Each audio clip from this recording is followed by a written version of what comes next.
Hi YouTube, as Jarl DM, I'm going to be running a game tonight called Jaeger Ulf, which is Hunter Wolf in Viking. So the players are going to be playing a group of hard-bitten mercenaries who work for a company or a mercenary company called the Jaegers, who are people who hunt monsters. And I'll get my players to introduce us themselves and a little bit of the character, and then I'll get to do intros after that for their actual character. So right to left on my screen, Matt, you can go first. Hi, my name's Matt. Today I am playing Aldous, female guardian spirit, female Viking, the one of many. And I guess if we're explaining more later, we'll explain more later. Sure. And your channel is called Zephyr's Gambit, right?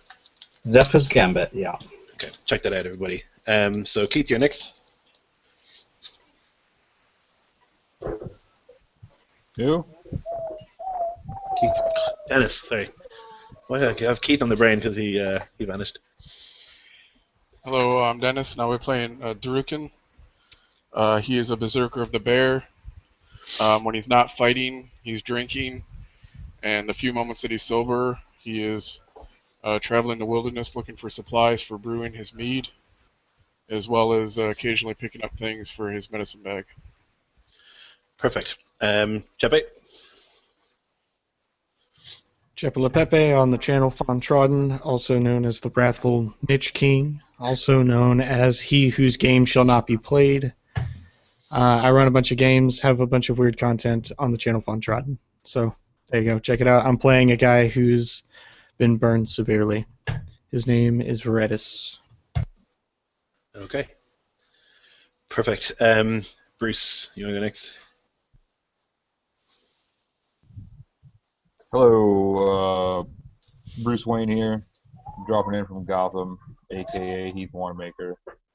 I'll be playing a huntsmaster named Vadarin, who longs to find and slay the mightiest of beasts and searches for beasts of legend, the white wolves and such, so he can add their pelts to his own and mount their heads in his halls. Okay, very nice. And then we've got Andrew, last but not least. Hey guys, I'm Andrew Knapp. I go by SR2Joker on YouTube.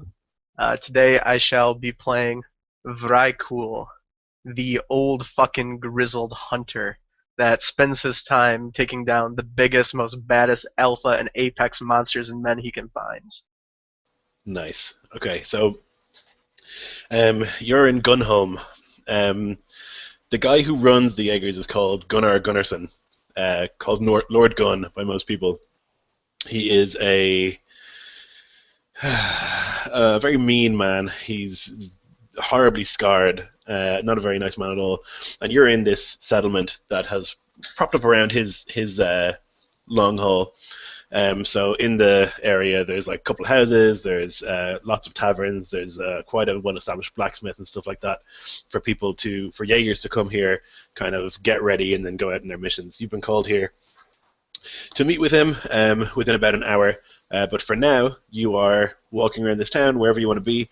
Go ahead and say what your character will be up to in the area, if you like.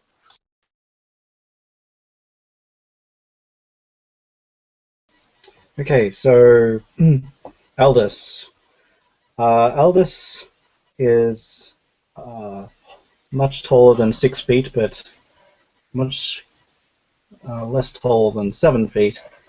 She is grinding some medicinal herbs, and she's in the town, and she has a mortar and pestle, and she knows that something's coming, and she has a massive shield beside her, and it's ready, and it's standing up against her knee, and so she could grab it at a moment's notice. But as it's laying there, she's just grinding away at these herbs and looking around, and is ready pretty much for anything. You can see a steely resolve in her eyes. She's clearly seen more than one battle, and clearly had her fair share of trials in this life. Nice. Okay, very good. Who's next?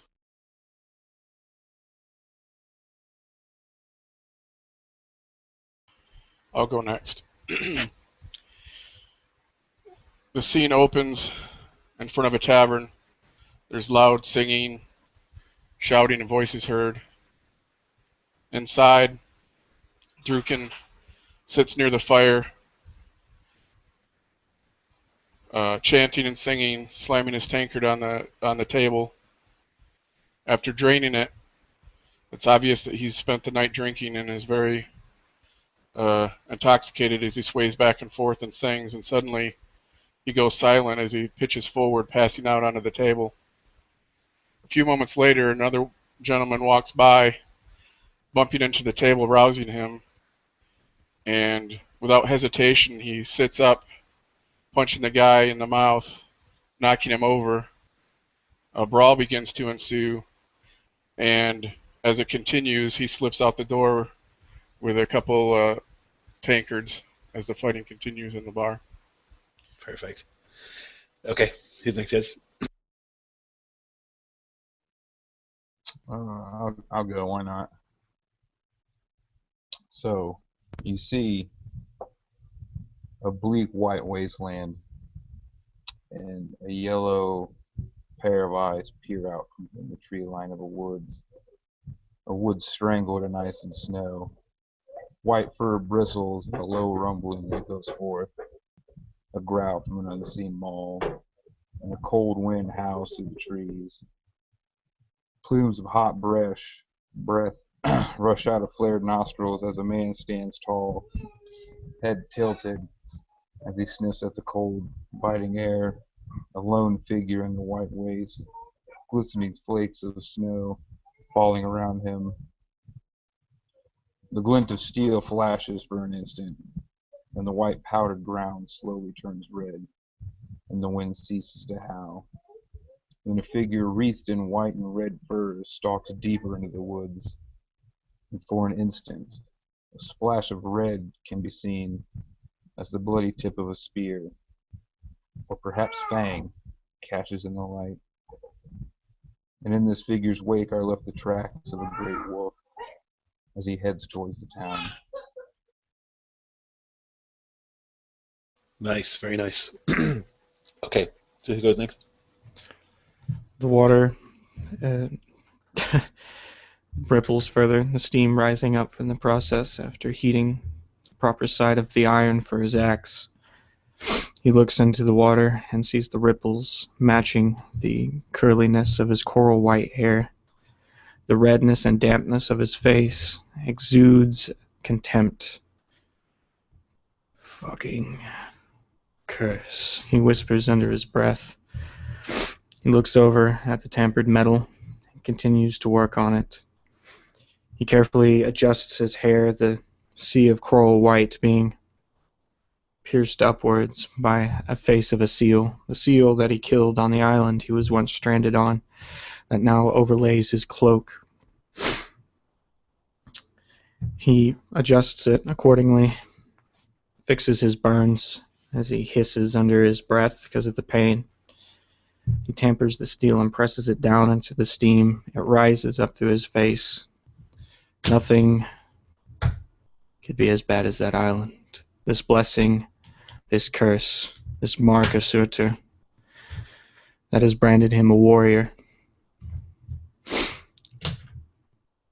He fixes his axe, puts it by his side, tumbles up, grabs some mead, and heads back to the headquarters. Nice. Okay. Okay. You see in this frozen plain next to the village a green area of moss that's kind of sticking out through the snow.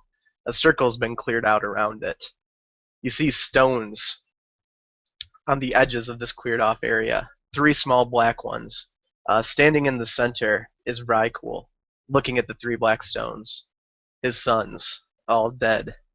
And then he turns and there's 3 stones next to those. The first, his wife, dead. Next to it, his mistress. And next to that, his mistress. Because Rykul is an old fucker. He's been alive for a long time. He's taken many women, had many sons, and lost many battles. He produces a horn full of mead and uncorks the top and pours a few drops on each of them, pouring an extra amount on the final stone. The ground has been recently dug. His mistress has recently been slain. You see him tracking through the snow, drops of red blood, going after Treadgar, the traitor, the man that murdered his mistress in a bar fight. He catches up to him at a dock. They have a scuffle, and he manages to go beneath in the frozen water. Being cool and calm and old, he decides to walk it instead of going in after him, the wise old hunter. Looking down in the water, he sees air bubbles emerging, and he produces his long trident hooked with a chain. You see the traitor going past like algae and weed, trying to connive his way out to some icy plateau where he can escape. And then all of a sudden you see him crush a gigantic wrought iron chain breaking down on his back, bubbles coming out of his mouth and an exclamation point. As he tries to lift it and get it off of him, he's kicking up all this muck and mud, and it's floating up into the top of the water. And then you see the trident come smashing down through the top of his head. And slowly he starts to reel him back to the dock. Nice. Excellent.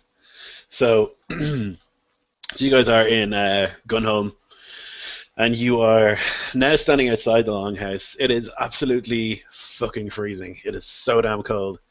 It's been snowing for a couple of days.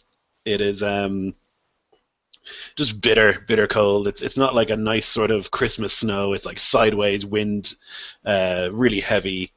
Your furs and stuff are all kind of frosted, and your beard's covered in frost as well. And there's just heat and warmth and light coming out of this longhouse, but the door is closed, and there's a man standing outside, and he's told you basically, you can't come in yet.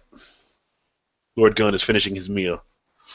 So you're standing outside in the freezing cold. Another group of warriors approaches, and you recognize Bjorn. He is a Herseer, which is sort of like a well-known man, a named man, a hero.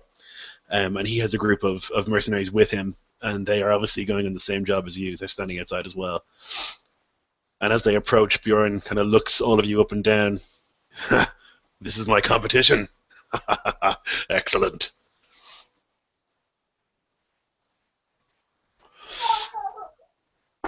Modern stands there silently, not averting his gaze, paying this man no attention as he leans heavily on his spear, dry blood still crusting around the tip. The white fur he wears stained red, still moist. Bjorn will see the blood on the tip of your spear, and he'll kind of nudge the guy next to him and look at that. Barely takes care of his weapon. You know, if you leave the blood on there, it'll rust, you fool.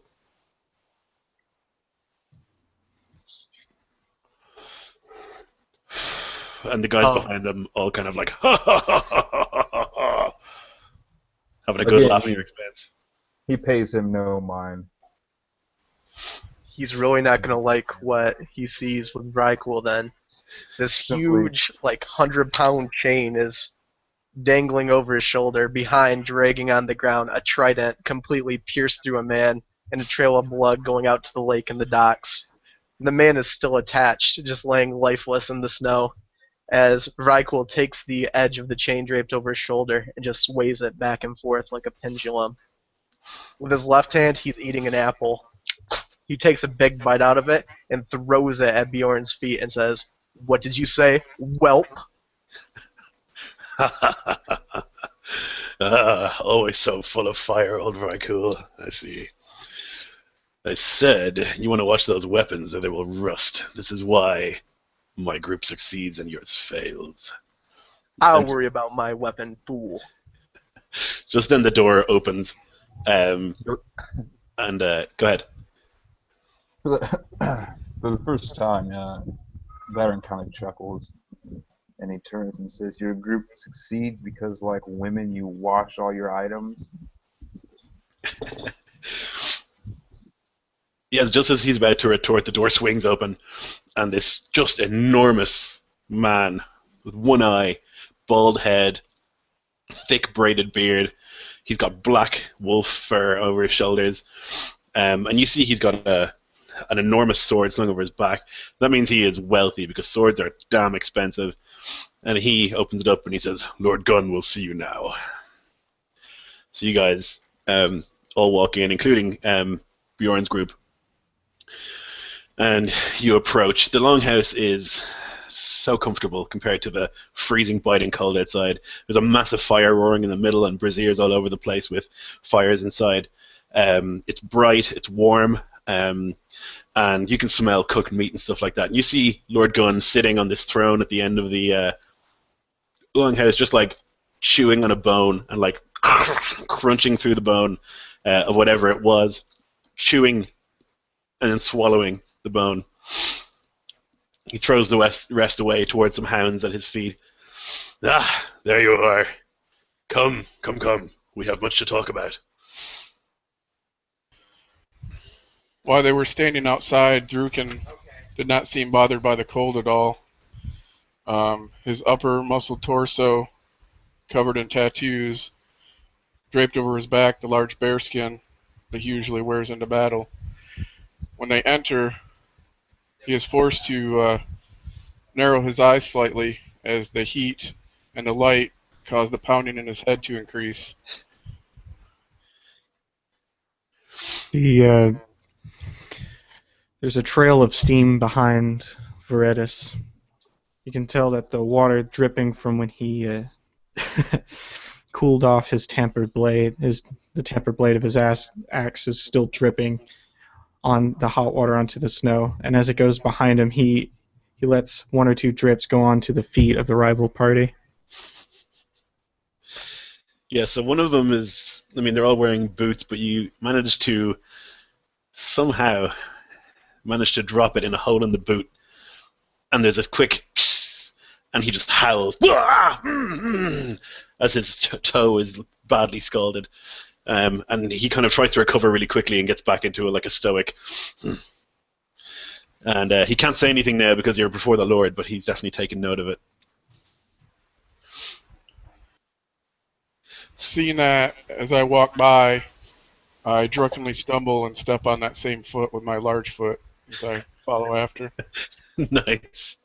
So yeah, Druken crushes this guy's foot and he just yelps, fuck.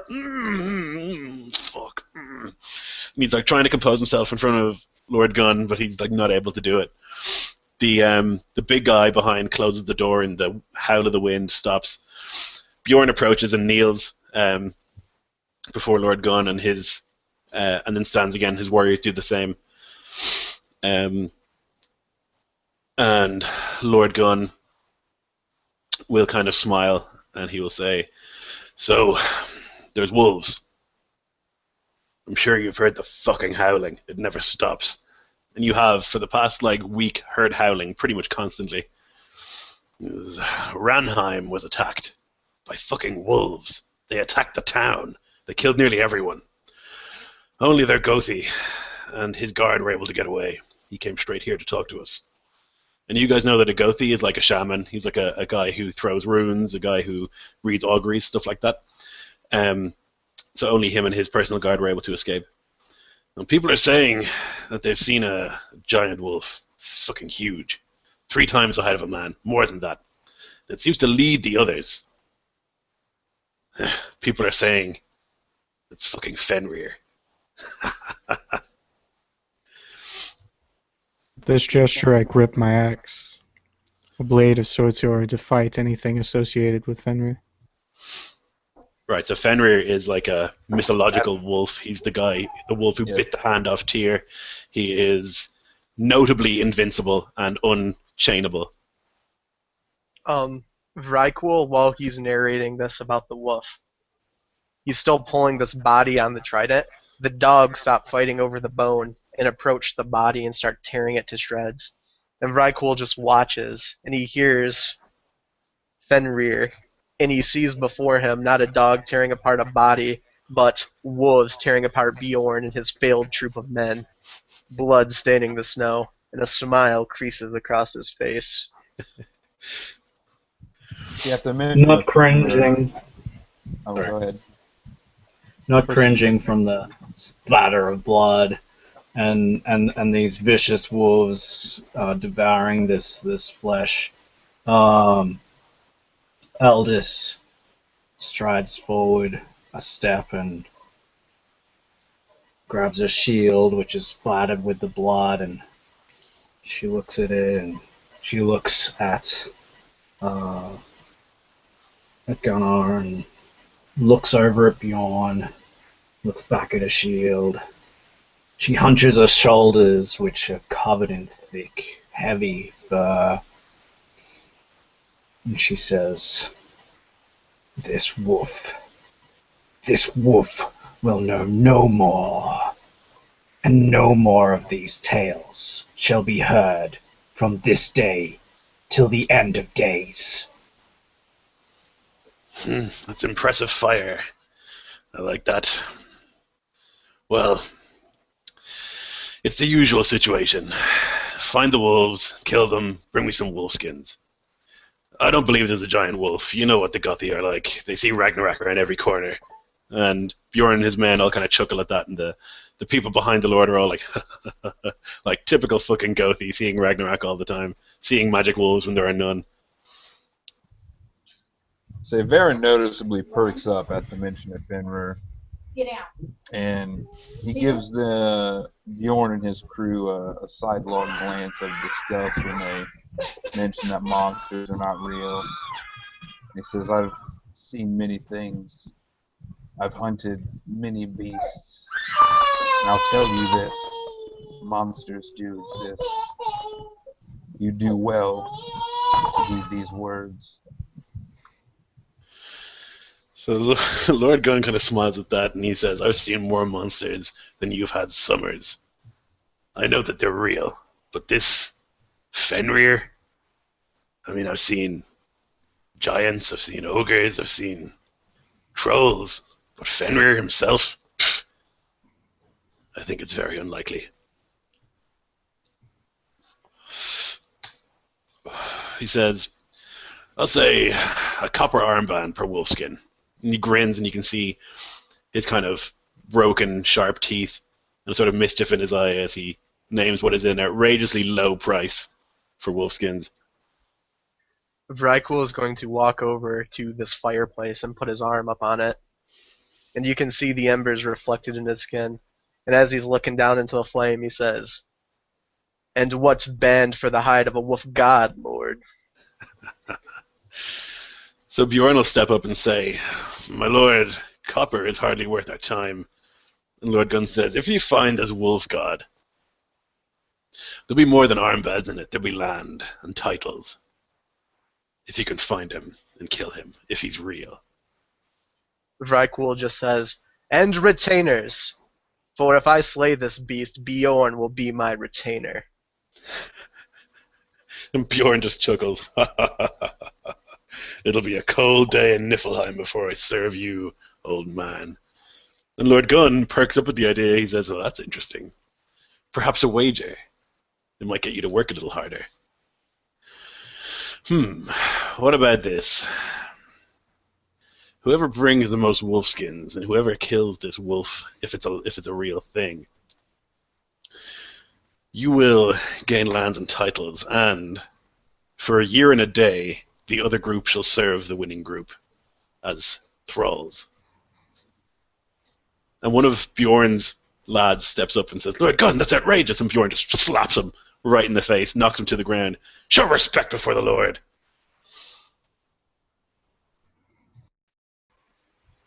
Druken looks over Bjorn and his group as he's taking a drink, and he lowers his horn of mead.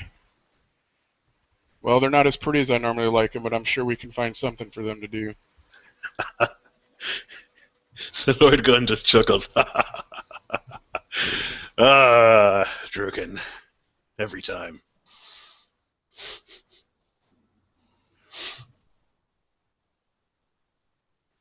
So Bjorn then steps up and he says, Lord Gunn, how about this as well? Whoever brings back the most wolfskins gets all of the payment. So doesn't matter how many we bring back as long as we bring more than the other group. So, that's another incentive. I like it. Competition is healthy. Well, gentlemen, get what you need from the stores. If you want to visit the blacksmith, you obviously can. And I wish you luck in your hunt. Odin guide you. My lord. So the big lad, sorry, Jeppy, go ahead. So the big guy will step forward, clearly the bodyguard of Lord Gunn. He'll step forward and just kind of like walk in your direction, ushering you out just with his presence. And you see like the guys who follow Bjorn will just kind of like back away from him. This guy is called Stribbjorn, and he is a vaunted warrior, well known for winning duels, well known for killing any who cross him. And he's Can I use a rapport check to get him to back off a bit? Sure. Yep. So you're trying to convince him in a friendly way, right? Mm-hmm. So I guess your target will be a 3. That is a...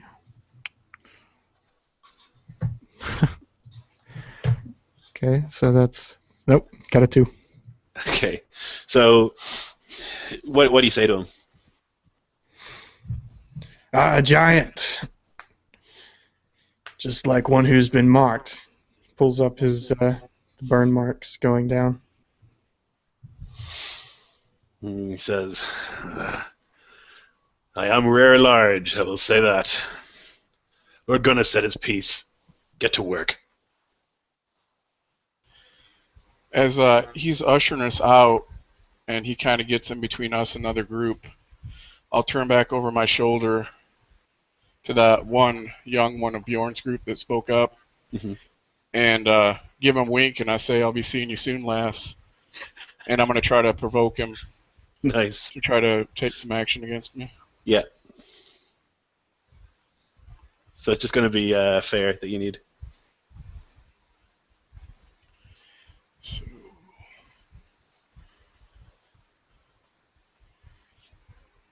So I get good. Okay, yeah, so he hears this and just like loses it.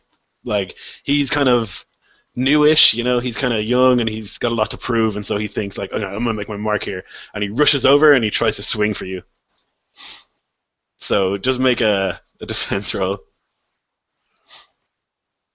Well, what I'm gonna do is I'm gonna try to use my drunken stagger, and kind of fall out of the way so he actually hits this other guy, the big bodyguard. Perfect. Yeah. Okay, so it's superb +5. Yeah, absolutely. He goes to swing for you, and you just like drunken monkey style, sort of Jackie Chan, fall out of the way, and he just like swings, and it goes wide, and it just like thuds into the chest of this big guy, and he just pulls his hand away, like, oh, ow! And the big guy just looks at him, grabs his head, like with his enormous hand, and just like throws him across the room, and he ends up like skidding, knocking through a table and landing like pretty much before Bjorn. And the big guy, just says, Bjorn, control your puppies and get out. And Bjorn kind of scrapes and bows and starts to make his way out with this dude kind of grabbing him by the ear and dragging him out. Look at them scurry with their tail between their legs. Vrykul walks over to the corpse that these dogs have been feasting on, and he pulls out the trident and kicks one of the hounds away, and you can hear a loud yelp. Enough of this beast, back to the kennel. The rest of the prize is mine. I just dangle it over my back, these pieces of torn flesh hanging from the barbs, and I just walk out the door. Nice. Okay, so go ahead. I'm sorry, I don't know if it's too late. I forgot that I have another stunt that goes along with that.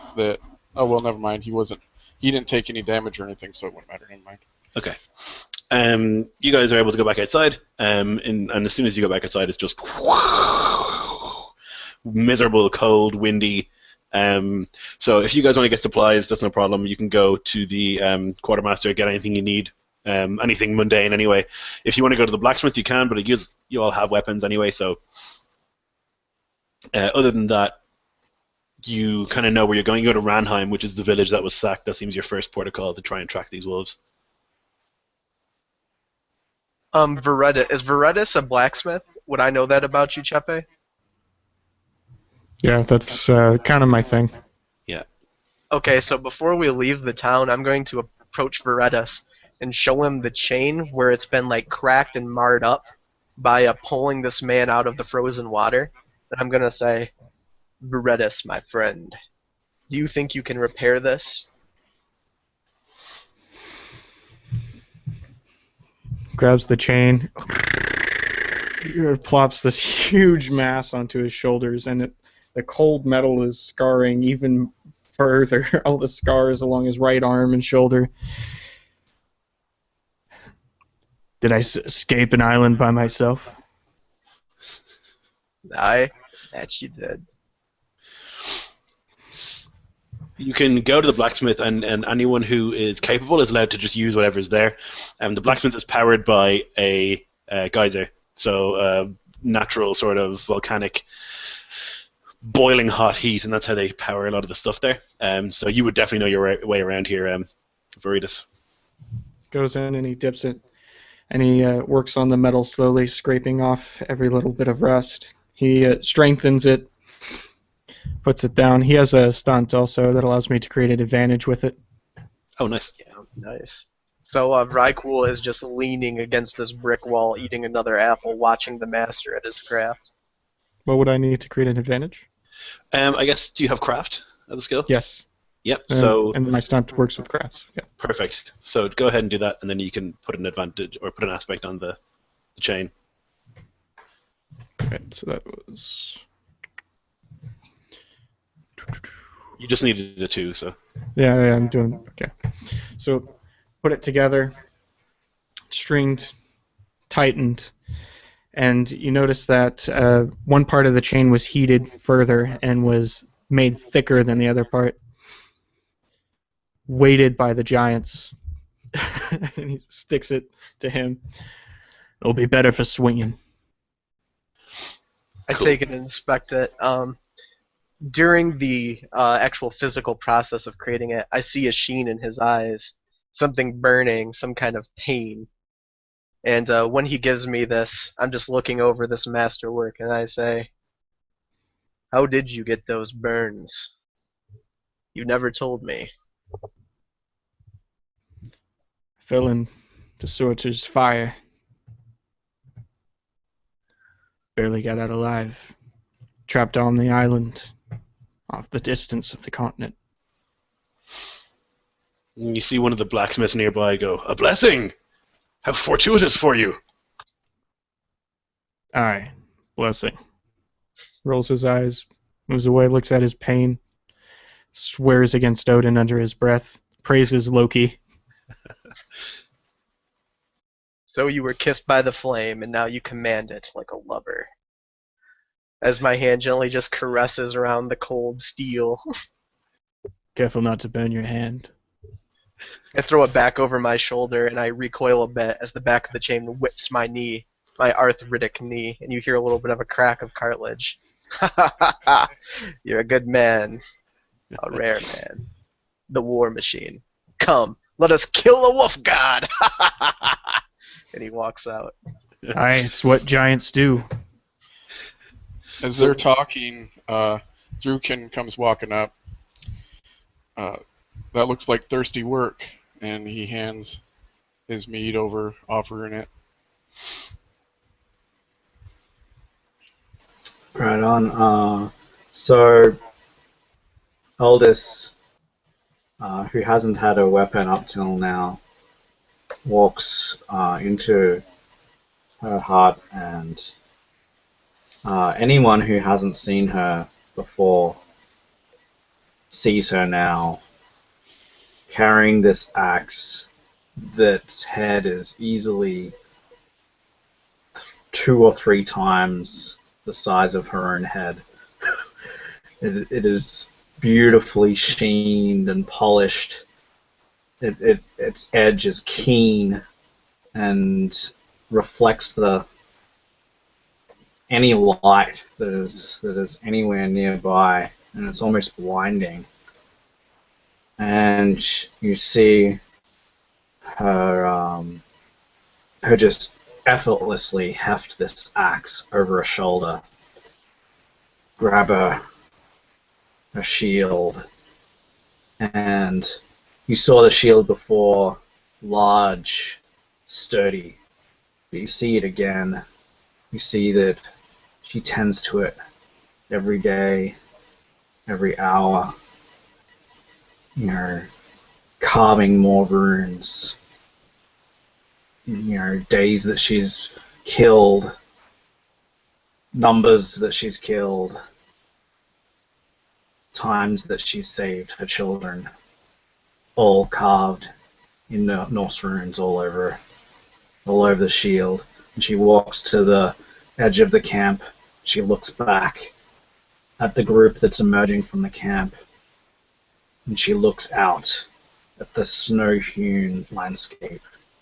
She sighs, and her breath comes out in a puff, and she resolves herself that this will be the day that she, Aldous, will slay this wolf. Nice.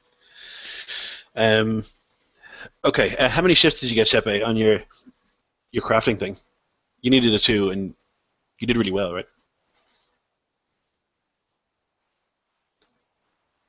You're muted somehow. It's like I can't hear you. Oh, There we go. was my microphone. Shifts were 3.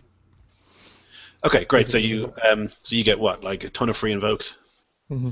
of that? What's it, weighted by giants? Weighted by giants. Okay, so you get 2 free invokes of that, Andrew, for your chain. Fuck yes. Okay, so your next step would be to wander in the direction of Ranheim to try and get there and figure out what happened there, because that's where the wolves were last seen. So anything else you want to do in town? Gather some water and heat it up to boiling temperature. Wrap it in seal's skin so that it doesn't burn me. Keep it at my side. I'll get some mundane supplies like spiced meat, large dripping haunches off the bone. Meat for Vikings, man. I'm not talking about common rations. We're going to be tearing this stuff off like the leg of beast. Definitely, yeah. Caribou is what you mostly eat around here. There's big caribou herds around, and that's most of the stuff that you eat. Also boar and stuff like that. The kind of animals that fight back. They don't just, you don't really have livestock. You hunt most of the time. Seeing him grab this big hunch of meat and not wanting to be second to this, I march up to the stores and I find just maybe the same size or slightly larger, just haunch of meat, and without ceremony, just start, just wanting to be one of these men, wanting to be seen as, Equal. valuable, Mm-hmm. equal, yeah. Yeah, you can Don't give wanna yourself be shown a fate point for playing up your trouble. Vrykul will see this. I'll see Aldous pick up this haunch of meat that's the same size or even slightly bigger, and my lip will quiver a little bit. And then you'll hear Vrykul say, and he'll fucking slap the wooden counter in front of him and just turn around, sling the haunch over his shoulder, and walk out.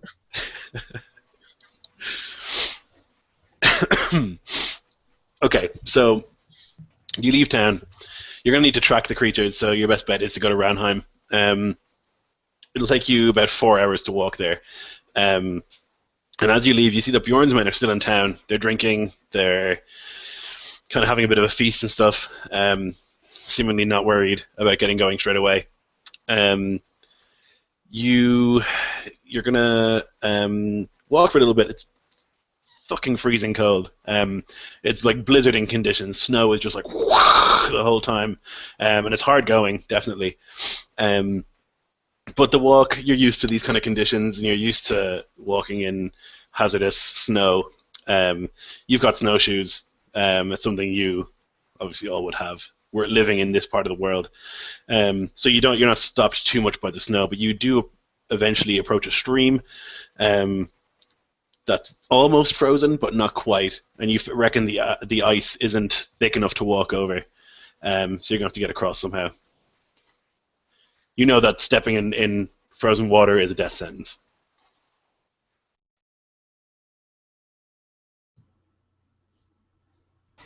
Alright, so Behold just looks up and down this riverbank,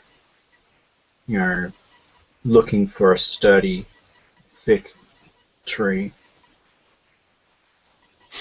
Yeah, it's kind of far from the tree line. There's trees about 20 minutes walk away. You can see the tree line not too far away, but it's a bit of a walk from where you are. You could go there and cut down a tree if you were that way inclined.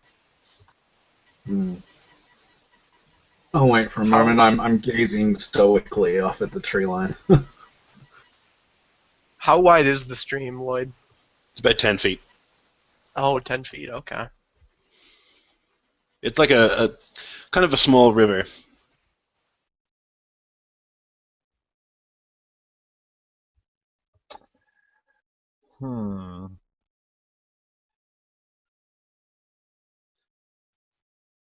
Are there trees on the other side? On the other side? Yeah, closer than they are here for sure. Yeah. Okay. Relatively close to the stream itself. There's like a tree line. Really, dear. How hard do you think it'd be to just jump over this thing? Now, did you say it was iced over? Kind of. So the ice looks really thin, though. You reckon if you were to step on it, it would probably crack and break.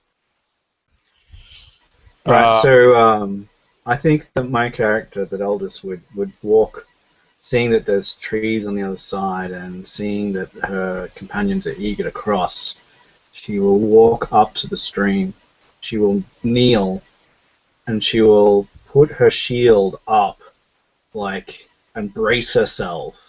And she would be ready to catapult anyone that jumps up onto that shield with extra force, with their jump and her strength to get them across to the other side.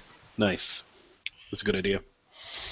Once she does that, Drukin takes another drink before sealing his mead. He kind of rubs his hands together, giving the old fuck a wink as he takes off running to try the leap. Okay, so just athletics. I guess I'll give you a +2 because you're jumping over.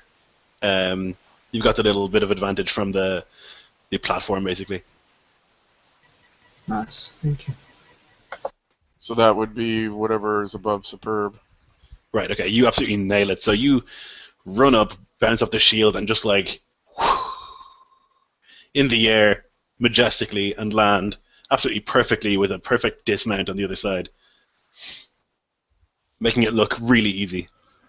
I rise to my feet, turning over my shoulder and giving a grin as I move over to the nearest tree and begin chopping at it with my axe. Nice. Baron's going to run and try to pole vault over this with his spear. Okay. So it's going to be difficult because the ground slopes down towards the river, so you need to pick a good place to put your spear.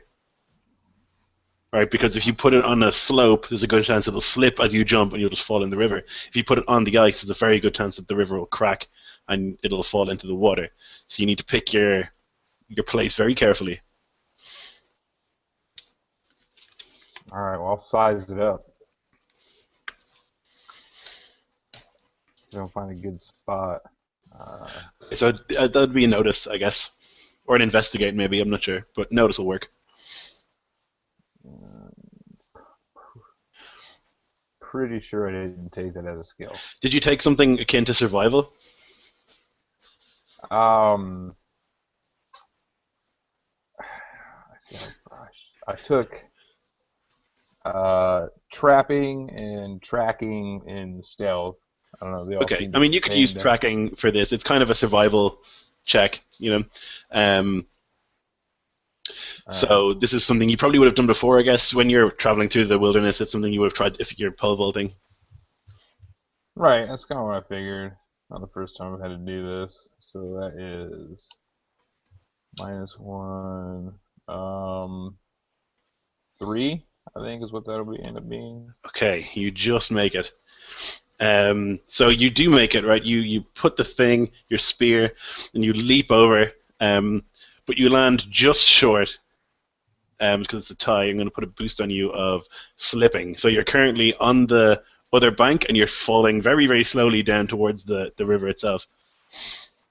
Is there a chance I can run over and grab him before he falls in? Yeah, absolutely, yeah. This slope, seeing him helplessly flail down the side of a cliff, reminds me of hunting on the island where I was stranded.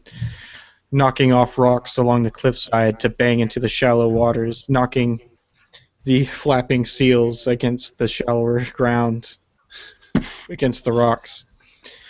He scopes the area of the slope. Mm-hmm. Too tired.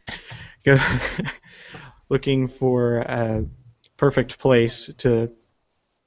He sees a higher dip where the levels are a bit more for the snow.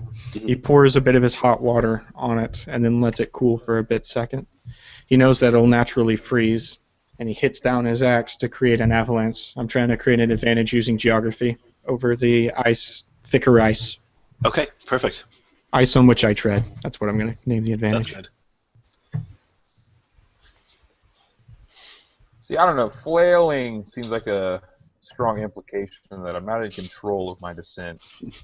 Well, you reminded me of a seal, so... Fuck you. And that is 4, so that's superb. Nice. Okay. So succeed with style. Wait, 4 total? Mm-hmm. 4 okay, total. so it's a success then. So you get it. You make the advantage with the free invoke. Nice work. So I invoke it and try to walk across or try to balance my way across the ice.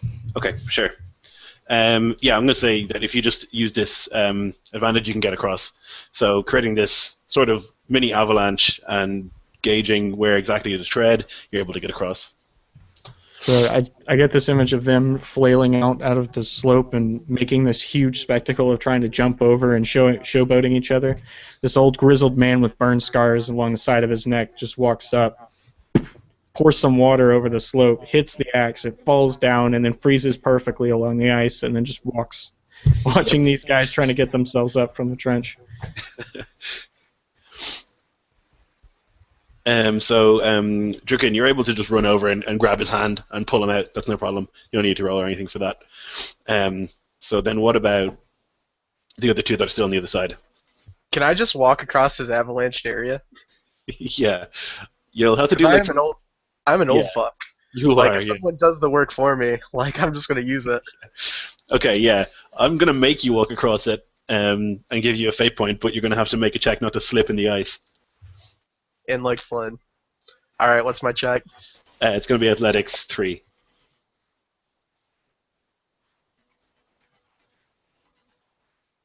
Okay, so that's going to be 3 on the dot. Okay, so as you're walking across, your knee kind of gives out for a second, and you're like, "Whoa," but you manage to get all the way across. So then it's just Aldous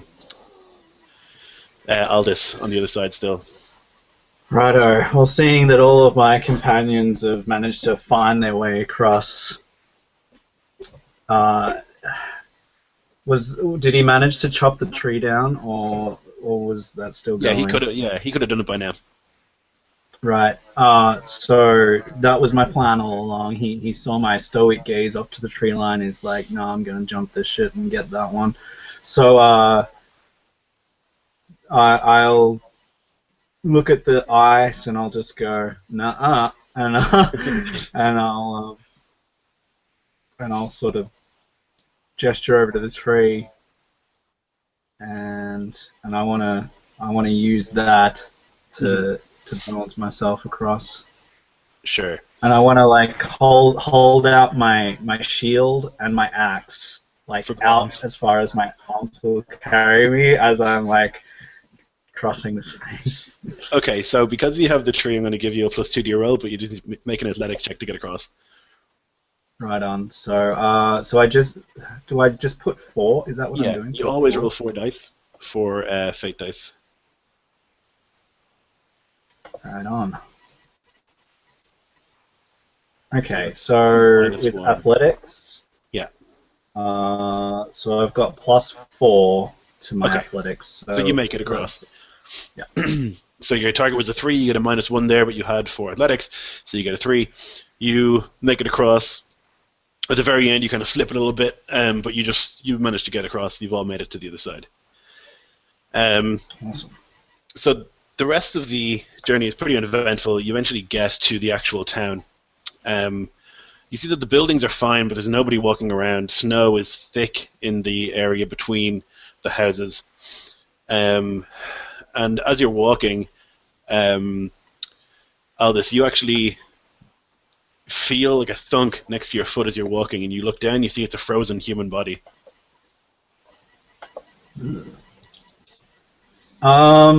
Right. Well, I call out to the others. I say, "Ho there! Looks like I found one." And I sort of kick away the snow a little bit. Yeah, so you see that it's a human body frozen in a rictus of pain, and looking down you can see the throat has been ripped out of this, and there's kind of frozen blood kind of all around this body as you dig through the snow a little bit. All right. Could I've got law medicine. Am I able to make a check to see, like, maybe how long ago this was? Absolutely. Yeah. All that sort of stuff. Yeah, sure thing. Is there obvious signs of how they died? Well, yeah, the throat has been ripped out. Looks like a bite. All right. So I've got another +3, so that's a 5. Okay, nice. So you kind of look and you see it looks like it's been maybe 3 or 4 days, and it definitely looks like a wolf did this. There's like the throat has been entirely ripped out, and you see that parts of the body have been gnawed or eaten. Is there? Go ahead. Sorry, is there anything to indicate that it was something other than like a average-sized wolf? Yes, there are also claw marks, which is unusual because wolves don't really attack with their claws so much, but there are some claw marks as well. Right. So I will pass on all this information. I'll Aldous will investigate it closely. She's looked at a million dead bodies before. She's not turned off by the sight of this, and you can see, she pulls out a little pouch and she sort of tests the frozen blood and that sort of thing, and she looks back and she says 3 or 4 days, and she says, there's claw marks too. This is no normal wolf attack. So, like, walking around, you actually see a couple more bodies, all dead in a similar way. Throat ripped out, a couple of claw marks, and kind of partly eaten. Are these like peasants, or do we see weapons laying beside them? Anything at all? Yeah, you see a couple of them have weapons and stuff like that, so there are obviously some warriors protecting the town, but they're all dead as well. You don't see anyone moving around the town at all. I'd like to implore my tracking prowess and see. A little put off by the fact that all this says it's a wolf, but there's claw marks. I know that wolves don't use their claws, and that seems absolutely absurd to me. I'd like to further examine the claw marks and see if I can get any indication through that as to the size of this beast, whatever it may be, and also if the warriors fought back, to see if there is some piece of the monster, whether it be fur, tooth and nail, whatever, laying around to further help my cause and give me an idea of what we may be up against. Sure, go ahead.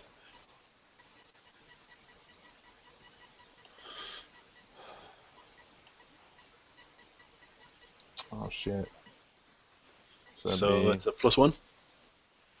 +1. The tracking is 4, so 5. Okay, nice. Yeah, you look around, you actually find a wolf body. under a drift of snow, and you follow some tracks from like a marking of blood and stuff, and you see that there's a dead wolf there with a dead warrior next to it, wearing ring mail. So you reckon it was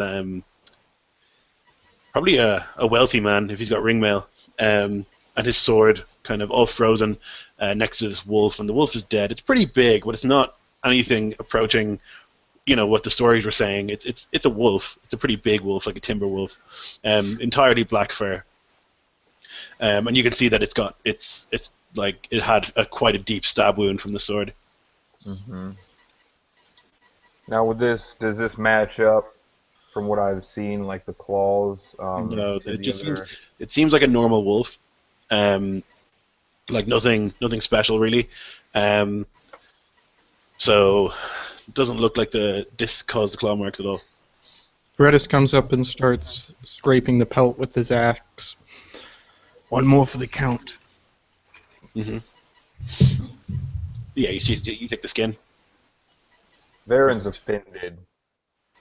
You didn't earn that kill.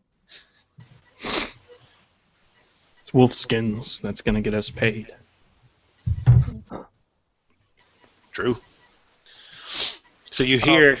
Sorry, go ahead. Oh, I was just going to say, Vrykul is going to start identifying bodies as warrior or non-warrior.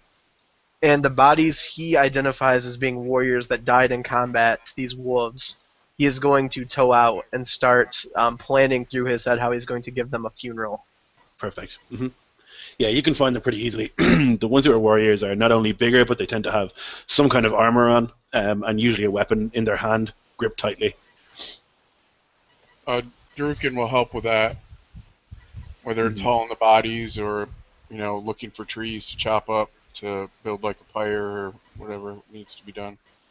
You know that a lot of these guys in their last moments rolled onto their back and have their sword like clutched here, and that's the traditional pose you're supposed to die in to go to Valhalla. So you see that a lot of them, obviously, in their last moments, bleeding out, manage to roll on their back and get into this position because it's important to them to end up in the right place. As Vrykul inspects the carnage, the chain swings over his shoulder again like a pendulum. And you notice that the last ring is broken. It's not a complete ring. And he thinks back to him being given the chain and the trident and adding a ring. And his father being given the chain by his father and adding a ring. And then he thinks of all of his dead sons buried in the cemetery with the black stones on top and no heirs to complete the cycle. So he knows that the ancestry ends with him. And he looks down at the dead soldiers clenching their swords and wonder how many of their lines ended because they were untimely killed by these beasts. Nice. You start to hear howling in the air. Sounds pretty distant, but there's a lot of it. You hear initially like just one, and it's answered by, it's got to be 10, 15 wolves. Varen would have been continuing to search around the village for more tracks, seeing if he can find anything leading away. If there were more beasts left alive, which he assumes there was. If all these people were dead, surely someone had to win, and it wasn't them. Where they would have gone to. Okay, yeah, with your tracking thing you did before, you're able to find tracks leading away from the village towards a tree line a couple of miles away. You can see there's a forest, not too far away. Alright. He'll kind of distance himself from the rest of the group and wait patiently, leaning heavily on his spear. A lone wolf sort of individual, not accustomed to working in groups. And Vord has kind of pissed him off. So the howling gets louder and closer, and you see, breaking from the tree line, pretty close to the village, come a pack of wolves. Probably 10 or so, and they are just pounding through the snow towards you guys, howling. And I'm going to compel you, Varen, because you're a lone wolf, to charge them on your own. So you can take a fate point to do that, or you can pay me one not to. No, I'll take your candy. So you go rushing seeing you're the first one to see it, you just go rushing at these wolves, thinking this is well within my power, and I work alone. All right. So yeah, he lets out a howl of his own and crouches low and levels his spear and charges forward. His white bloody pelt whipping in the wind. His gaze fixated on these wolves, determined to add more heads to his great haul of trophies. Nice. So you start running towards the wolves. They start charging forwards. The rest of you heard the howling, but you haven't seen the wolves yet. Can I invoke Mama Bear, seeing him run off by himself, wanting to protect? I think I'd have like this pack mentality where everyone stays together and tries to. I certainly think that I would want to protect someone. Am I able to like see him break off from the group and go after him? Okay, you're pretty engrossed in the looking at the body, so give me a notice check, a notice roll to see if you're paying attention to him. Sure thing.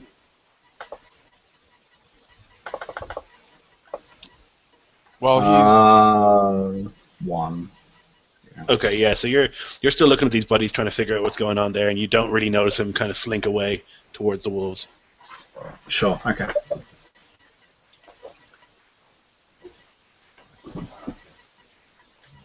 Okay, so you're gonna hit these wolves, Baron. So I'm gonna let you attack first because you are a tactician and a hunter, so you'll be able to strike before they do. Okay. There's about 10 of them. There's how many? 10. I got this. Like, oh, shit. I'll invoke my aspect maybe to create an advantage on these wolves. I am never prey. Nice. Okay, so you're going to do that with your hunting skill or your fight skill, or what do you think? My fight skill, as he sizes them all up and starts to determine who's the alpha of the pack and who he needs to take down first to cow them to show his superiority. Okay, cool. So go ahead and give me a fight roll. That'll be 7. Nice. Okay, so you succeed with style, big time. So you'll get 2 free invokes. I think you should get more than that, though. Do you know, Chepe, if you like beat the target, so you need to succeed by 3 to succeed with style, right? Any more than that, do you get extra shifts for each one after that? No? Okay. Alright, so you get 2 free invokes of I Am Never Prey. So that's an advantage you've created. Okay. So the rest of you guys... That cost me a fate point, right, to invoke that aspect? No, so did you add it? Did you add +2 to your roll this time?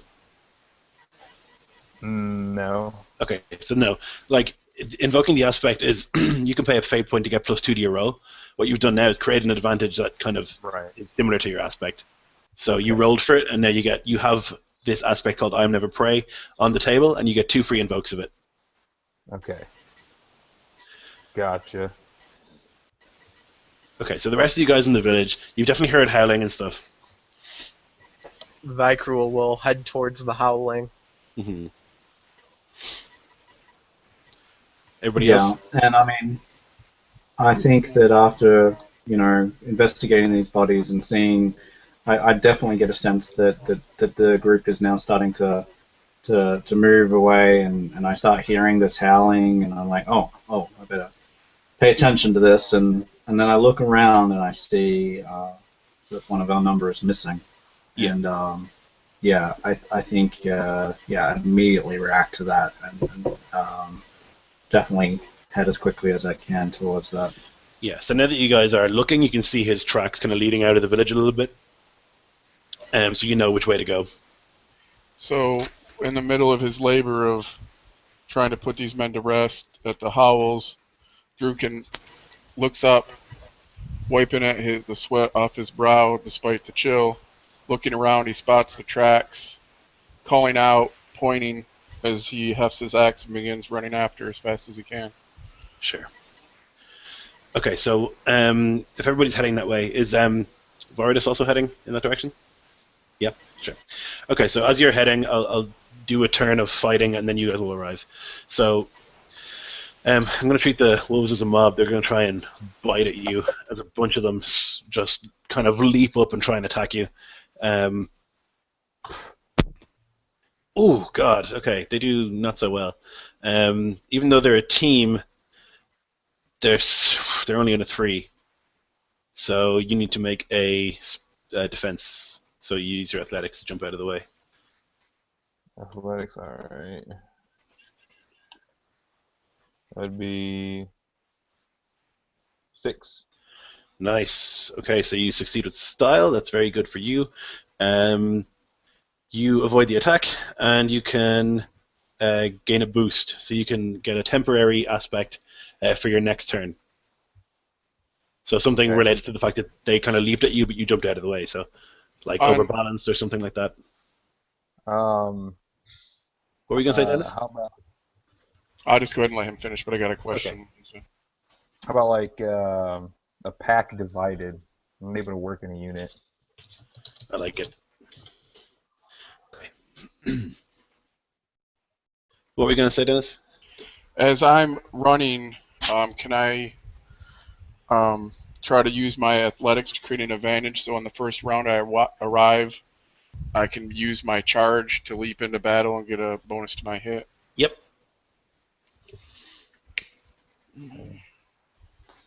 Alright, so that'd be me after them, or? Yeah, that's going to make disadvantage first. So that would be a great on my roll for creating an advantage. Okay, you create it with a free invoke. What are you going to call it? Berserker charge or something? Yeah, charge into battle. Okay. The whole time he's running, hefting his axe, he's chanting a drinking song as he's charging into battle. Perfect. Trying to join the lone wolf that's out in front. So, Varen, it's going to be your turn. You get to do whatever you want. You can create an advantage, or you can swing for a wolf. Alright. So there's 2 advantages right now, right? Yeah, you have a pack divided and I'm never prey, so you have 2 free invokes that you can use this turn. Okay. I will... Let's see, I've already created 2 advantages, guys, so I'm going to use them. Can I see what one looks to be the alpha male leader of the pack? I want to kill him. Okay, yeah, there is one that looks bigger, meaner than the others. You can target him. Alright, absolutely.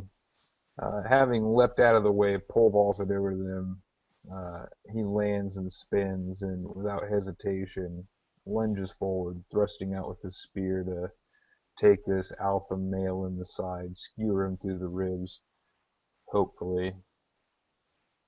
And then I will use the advantage I created as well. I am never prey. I used one of the 2, I believe there were.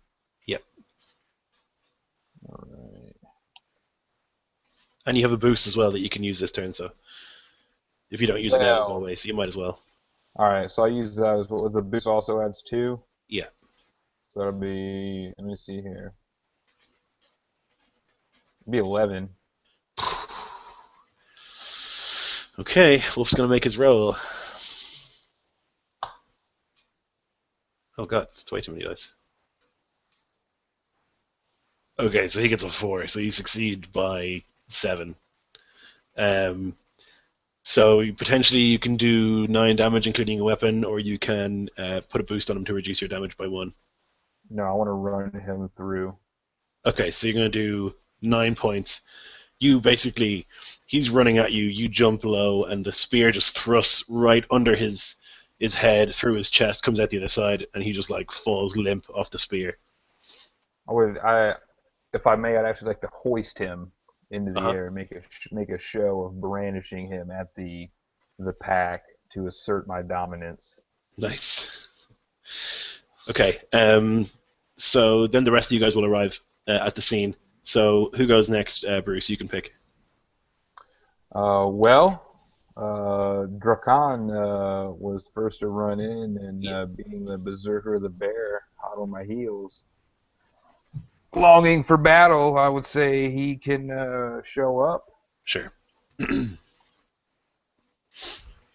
Okay, so what I'm doing is I'm charging in. I'm going to head for one of the wolves with my axe, and I'm going to roll and then describe what happens depending on how that works out. And I'm also going to invoke use the free invoke from the charge of... Yeah. So... 1, 3... So that's 7. Oh, wow. Okay, so the wolf's going to try and dodge it out of the way. Okay, so he gets 5, so you succeed. So you'll do your damage, which is 2 plus 1. Wait, plus 2. So you have four shifts of damage you can do. And you can always reduce that by 1 if you like to create a boost instead. Yeah, that's what I'm going to do, because as I charge in, I'm going to do an upward swing of my axe to try to bring it up on its back legs as I just continue my run to charge into it, to try to knock it into the wolf behind it to break their charge. Okay, so you're going to do 3 shifts and then also a boost. What are you going to call the boost? Knocked off its feet. Okay. So, nice. Okay, so you smash this wolf, knocks back, and you can see that its front leg is quite badly broken from the attack. And then you get to pick who goes next. The Shield Maiden. Okay. Right on. So, okay. None of the wolves have. I actually managed to strike at my allies. So what I want to do is I want to run in between where both of my allies are currently, and I want to invoke my aspect shield wall veteran to to interpose on wolves attacking my allies. Okay, so the best thing to do then would be to create an advantage called like I am the shield wall, and then they can use that advantage when they're defending. You know, that's probably the best thing to do now. Okay, so I do that. Okay, so to do that, you need to make a fate roll, and you need to use your fight skill for it. All right. So I also have the. Is it the?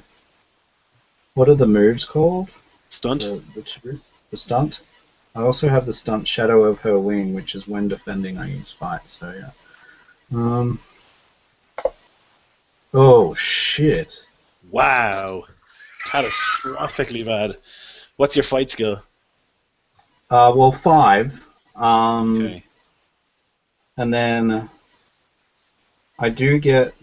Oh, yeah, so I can. So I'm creating. Yeah, so I'm using the create advantage to blocking with girls just want to have fight.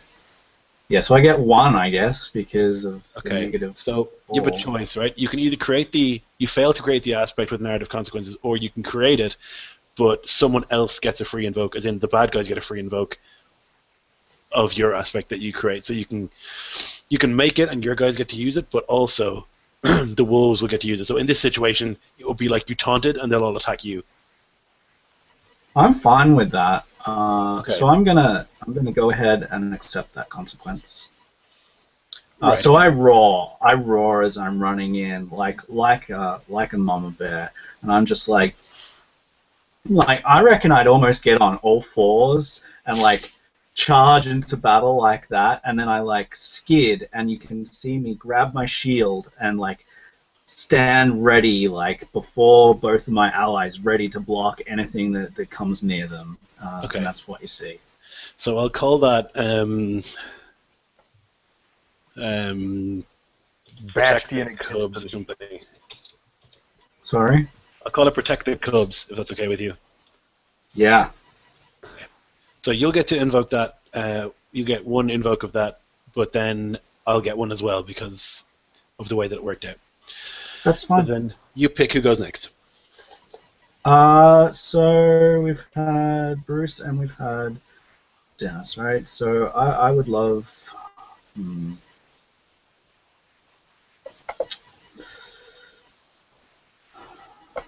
I would love Andrew to go. Oh, really? I was going to pick Andrew. Okay, so I'm up? Yep. Yeah. Okay. So, as Raikou approaches across the frozen waste towards these wolves, he prays to Nodin and says, "Give me the power, Nodin, to find a good death, to save Valhalla." And you see the trident go down in his left arm, and he sees in his mind the secrets of the bridge, that Bifrost is a rainbow, but it's also created out of the bodies of your slain enemies.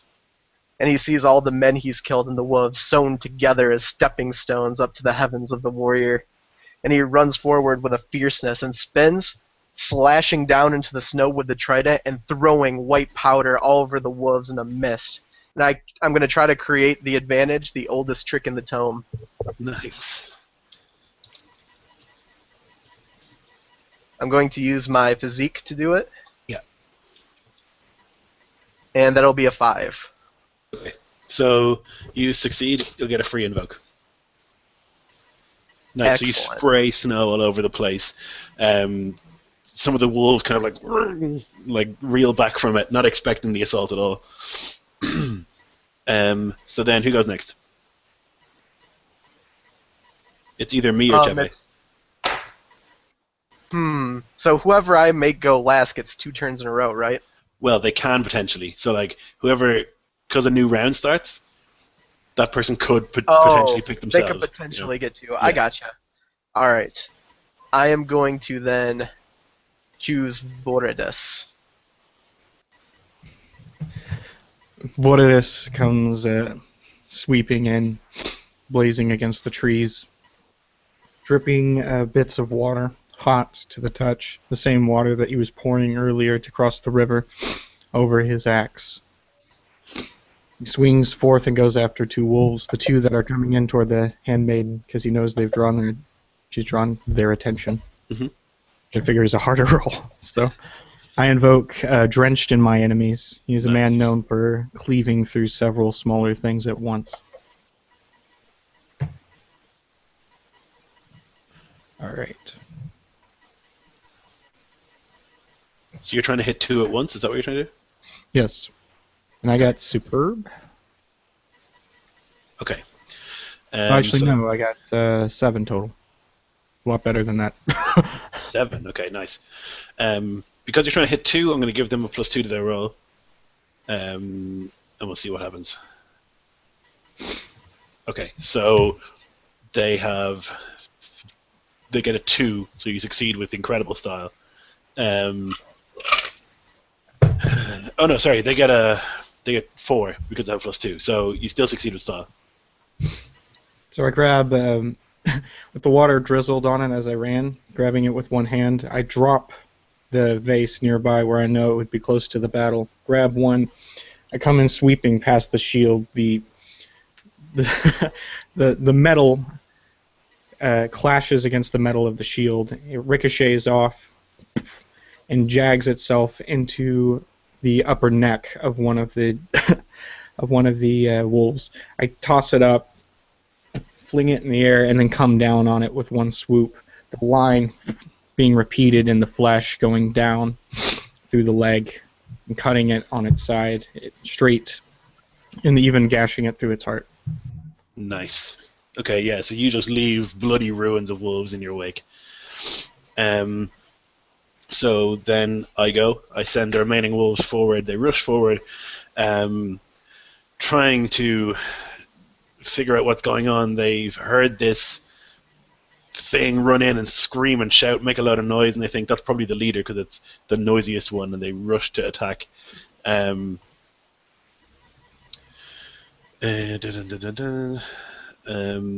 Aldous. So, Sweet. one of them rushes forward and gets a 3-2. So you just need to make a defense roll. Alright. So defense. Wow, that is 8. Okay, so you crushingly succeed.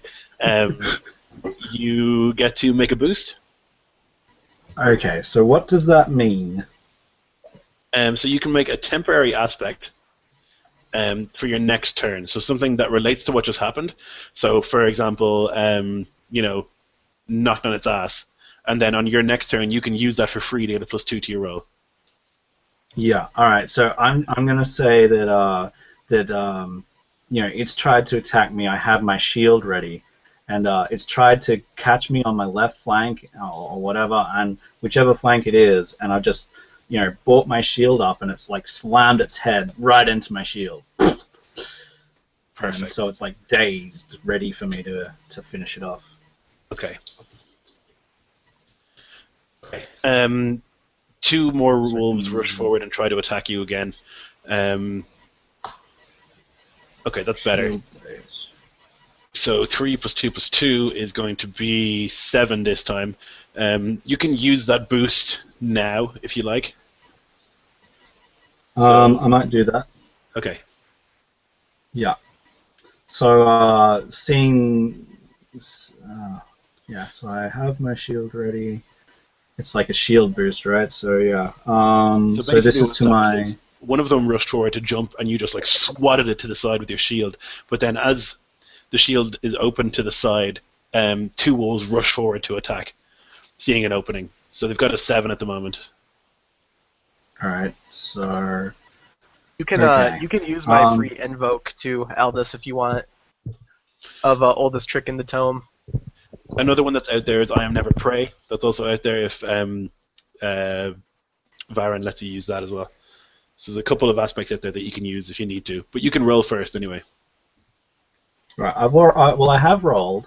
Okay. So that's cancelled out, right? So I have normally 5 for my fight, and then if I use either my boost. Yeah, if I use my boost, you'll tie. If you use the boost, you'll tie, Yeah, and that means that you'll grant them a boost, but you won't take any damage. Okay, I will do that. I'll use my boost. Having seen this wolf slam into my shield, and I just throw it to the side. I see these other 2, and they're trying to gain advantage, and so I pull my shield back, invigorated by my blow, and hold it up against me, curling up inside of the protection of my wing. Yeah. Perfect. Okay. So then 2 of the wolves are going to rush towards the guy holding the alpha wolf up in the air, trying to take a bite at him. So that's a 0. So they're out of 5, Bruce. Okay. All right. So we'll throw some athletics to step aside. Ooh. Shit. Well, do I get? What about the shield maiden being in the damn way? Can I use that? No. Oh, you have one aspect out there called I Am Never Prey that belongs to you that you can use. Yeah, I'll use that. That will put me at 6. Okay. So yeah, you manage to avoid the attack. You jump out of the way as they both leap forwards, and you're kind of flanking them a little bit. Okay, that's the wolves. I'm going to say that next is going to be. I'll have Ryko go next.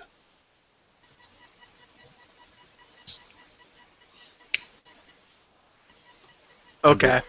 So you see Aldous holding off all these wolves with the shield, and with the powdered snow going through it, I see the outlines of wings on Aldous' back, and my mind instantly sees a Valkyrie, and I'm completely awestruck and inspired by it. I draw up on the oldest trick in the tome. I jump forward through the snow with their vision scared, bringing down my chain weighted by giants, using the spin of my actual momentum from throwing the snow, and I try to crush one of the wolves with the wrought iron weight. Okay. So it'll be at a +8. I'm using an advantage. Mm-hmm. I'm using 2 advantages, and I'm also going to use an aspect off the chain, so it's going to be at a +10. Wow. Cool. Okay, nice.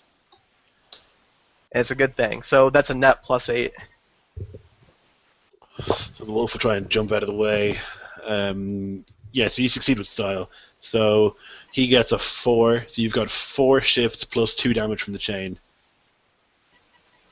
Okay, so I will reduce the damage by 1, so that'll be 5 damage, and create a boon.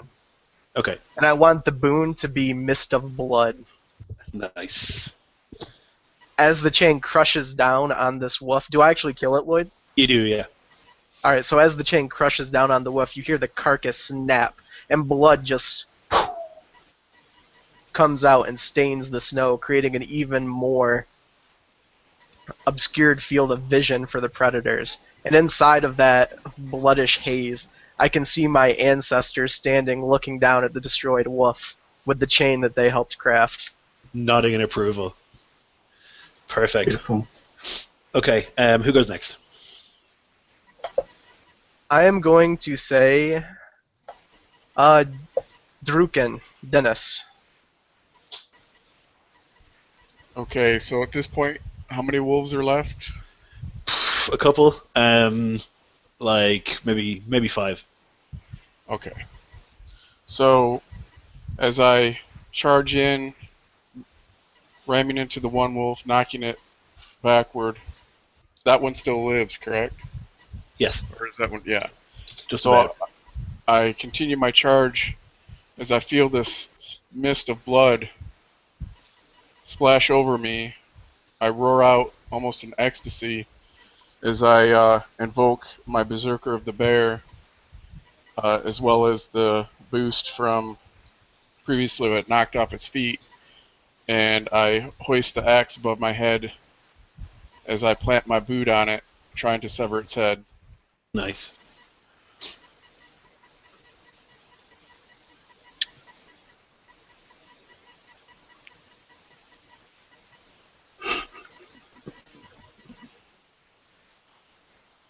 Ooh, wow, nice. So that's 7, that's 11. Okay, I'm gonna...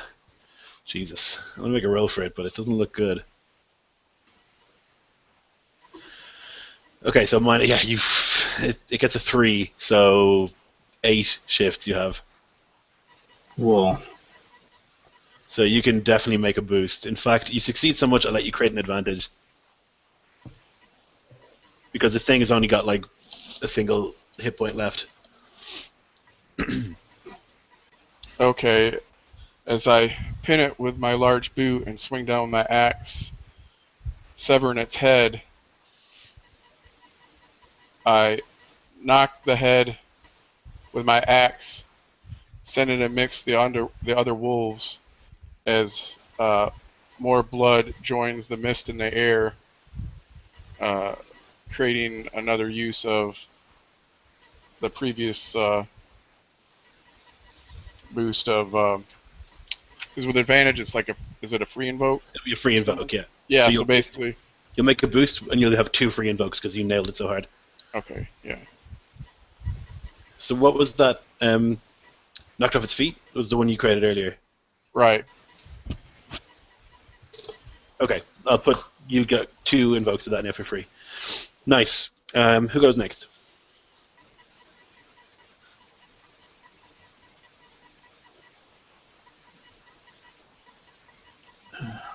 You've got to pick Dennis who goes next. We'll have Varan go first this time, or go next. Okay.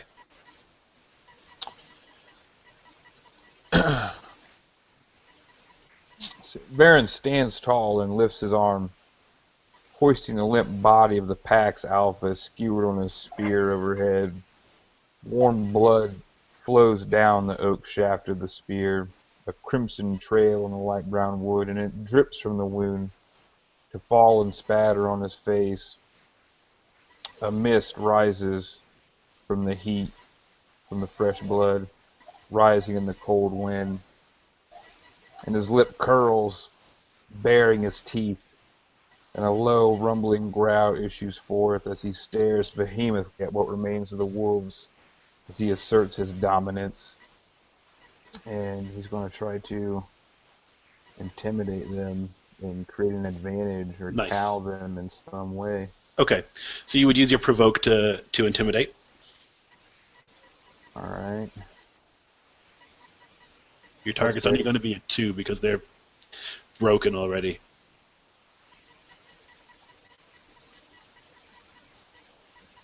Okay, so nothing. I don't have provoke. Okay. So you try to intimidate them, swinging this corpse around, but it seems to just make them angrier. So they get a boost on you because you failed to create it.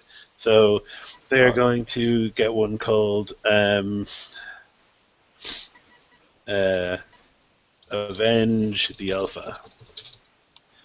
Okay. Who goes next? Taking provoke from now on.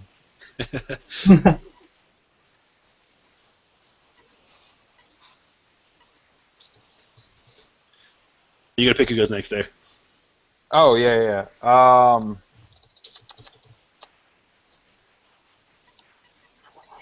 Aldous.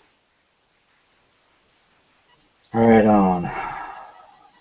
Okay, before you go, you hear another chorus of howls, and you see burst from the underbrush 40 more wolves just bearing down on you like a big, huge pack. You see a couple of enormous wolves in there, much bigger than a normal wolf, but definitely not the size that you have been told about. They just are bearing down on you. And then you hear behind you a roar, and you see Bjorn and his men running out from the village, charging forwards, ready to join the fight. Fuck that guy. So, Aldous, go ahead.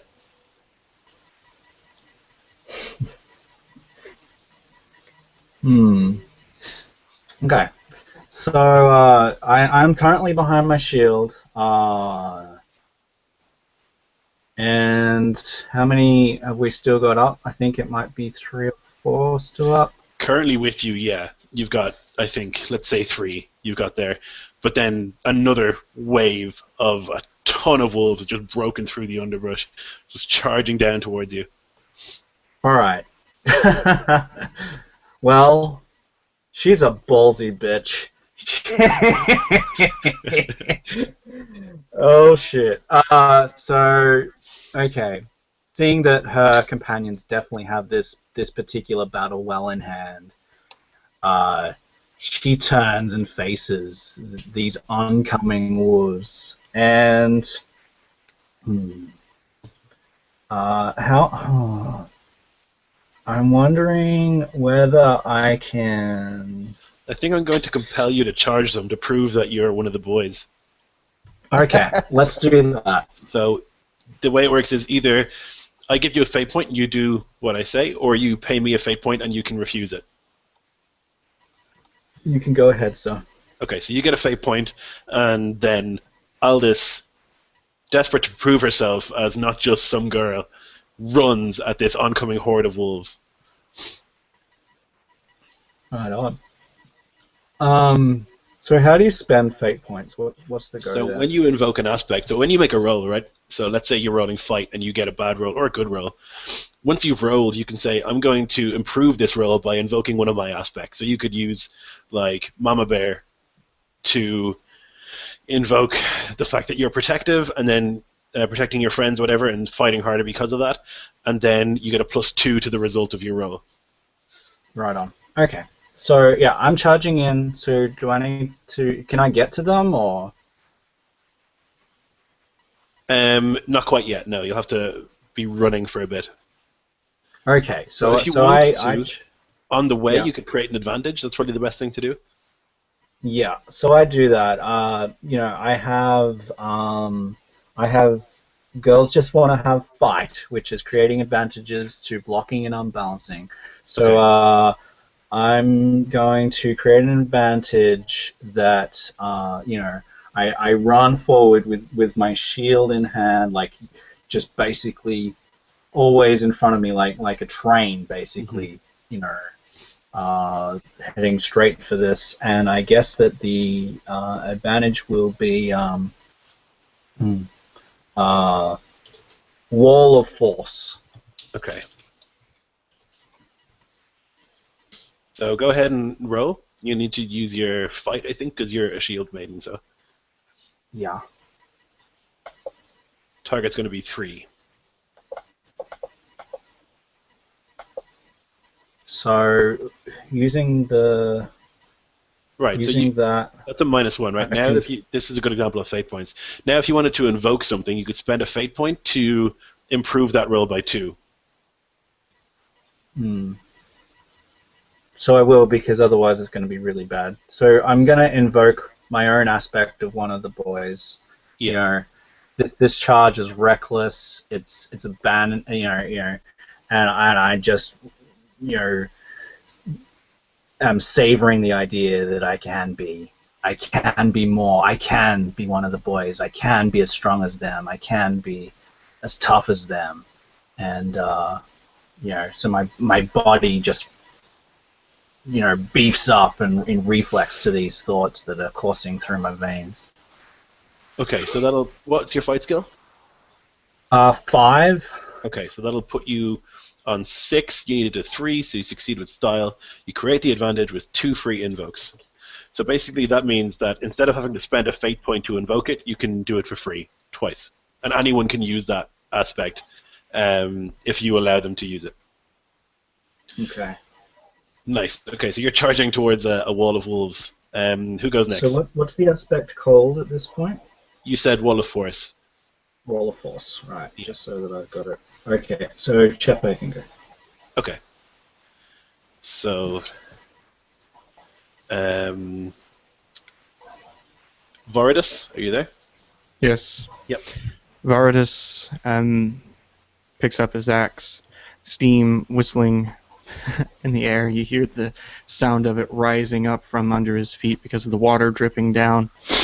The blood that is now covering his axe and his face running down on his burns, matching the the waves on the island, the waves of his scars, crimson flowing down it. He is delighted, and since it is raining blood, he invokes and tries to go plunge into 2 of the 3 remaining wolves. Nice.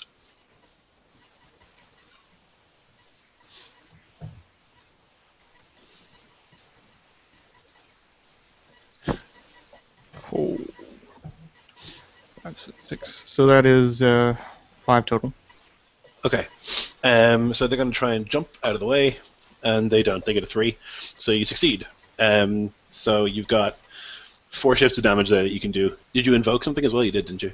Yeah, I invoked the free raining blood from Dennis. Okay, and your total was 5? Mhm. Okay. So you've got 4 shifts of damage there that you can do. Okay. So that'll... Go ahead. You kill a wolf anyway. Alright. I plunge 2 shifts into one of the wolves, gasping pretty much at its side with the blunt of the axe, and then hitting it upward, breaking its neck. Coming down with the drizzle of blood that's still coming about the scene, you see a slash go through the droplets and rain down on the other neck. 2 Nice. shifts onto the other wolf as well. Okay, that'll kill them both. They were in bad shape. So, spreading it around, you just hacking down, killing all these wolves. You guys get a moment of respite, as there are no wolves right where you are. You see Aldous charging forwards towards this wall of wolves, and Bjorn and his group are like running past you, just looking at you, just screaming, "Wah!" running at these wolves. And as they do so, you see a crunch, you hear a crunch, and out of the forest, you can see above the tree line a wolf. Enormous, gigantic wolf, and it just lets out a howl and shakes the ground around you, and all the wolves who are running just stop and turn around and look, and it just growls, this low snarl, and you can feel it in your chest vibrating, and the wolves run back into the forest, and it turns around and walks away. Lloyd, can I retcon the name of my last invoke and call it do the locomotion, please? Yeah. I just thought of it just back then. I'm like, perfect. That is much better. So yeah, you've seen this enormous wolf, easily 25, 30 feet tall, walk and just command the other wolves to come back to it, and it turns away into the forest. Right on. So these wolves are turning, are they? Yeah, they're running back towards it.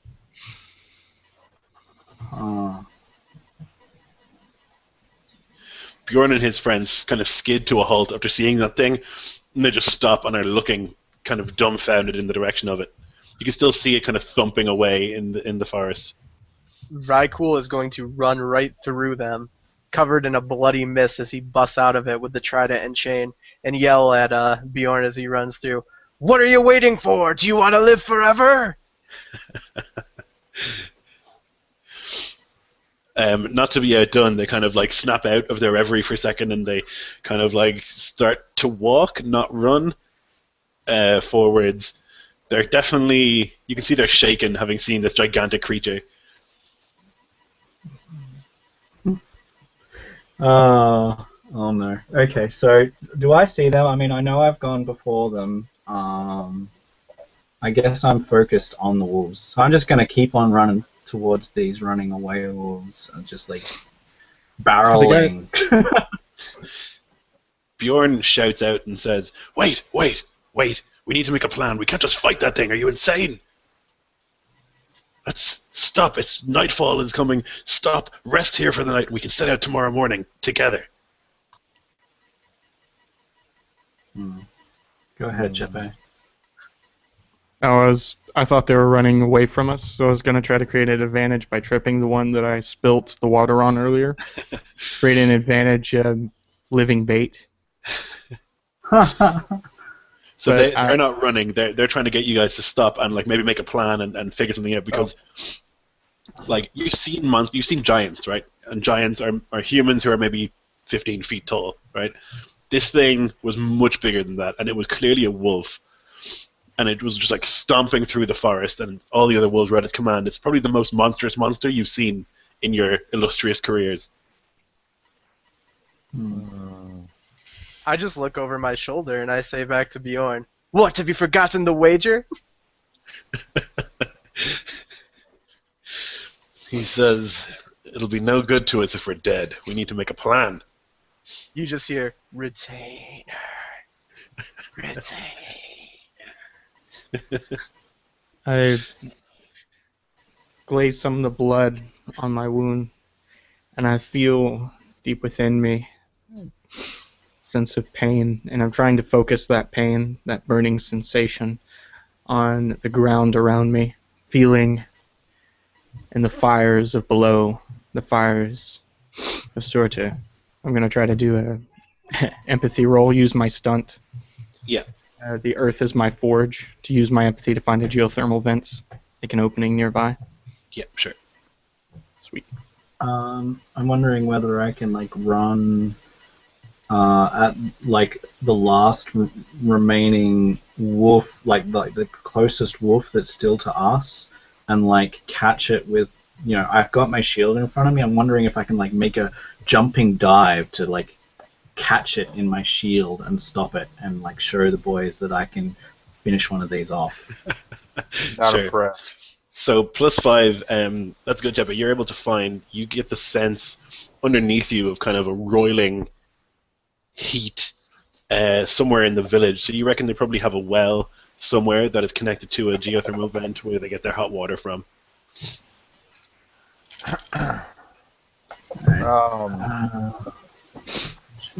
At this point, seeing this giant wolf, this like spawn of Fenrir himself, Baron almost quivers in ecstasy. Easily the mightiest prey he would ever have the opportunity to hunt. And he hears Bjorn and senses the meekness in his voice. But he does speak with some wisdom, and he knows this. He's tracked and hunted monstrous creatures before. And he approaches Bjorn and he asks him, would you provide me with some help? I suspect that it may be best to lay a trap for the beast. He looks to the guy next to him, and he says, well, I'm no master trapper myself, but Hengil here, he is. He would certainly help you. I think you're right. I think we need to fight on our grounds. I think we need to make a plan. If we just charge that thing, none of us are making it home. I have an idea of what I would like to do. And if your man near also knows his way around a trap or two, I'm sure it would be useful. Mm-hmm. Aldous, you succeed with style, so you're able to get the wolf and do whatever you want to it. It's dead if you want it to be. Right, so I'm gonna like chop it, like, you know, just grab it by the scruff of the neck, like a mother carries its young, and I'm gonna just storm right up to Bjorn, and I'm just gonna throw it at his feet and say, "You arrive late to this battle, and you expect us to listen to you?" Our timing was unfortunate.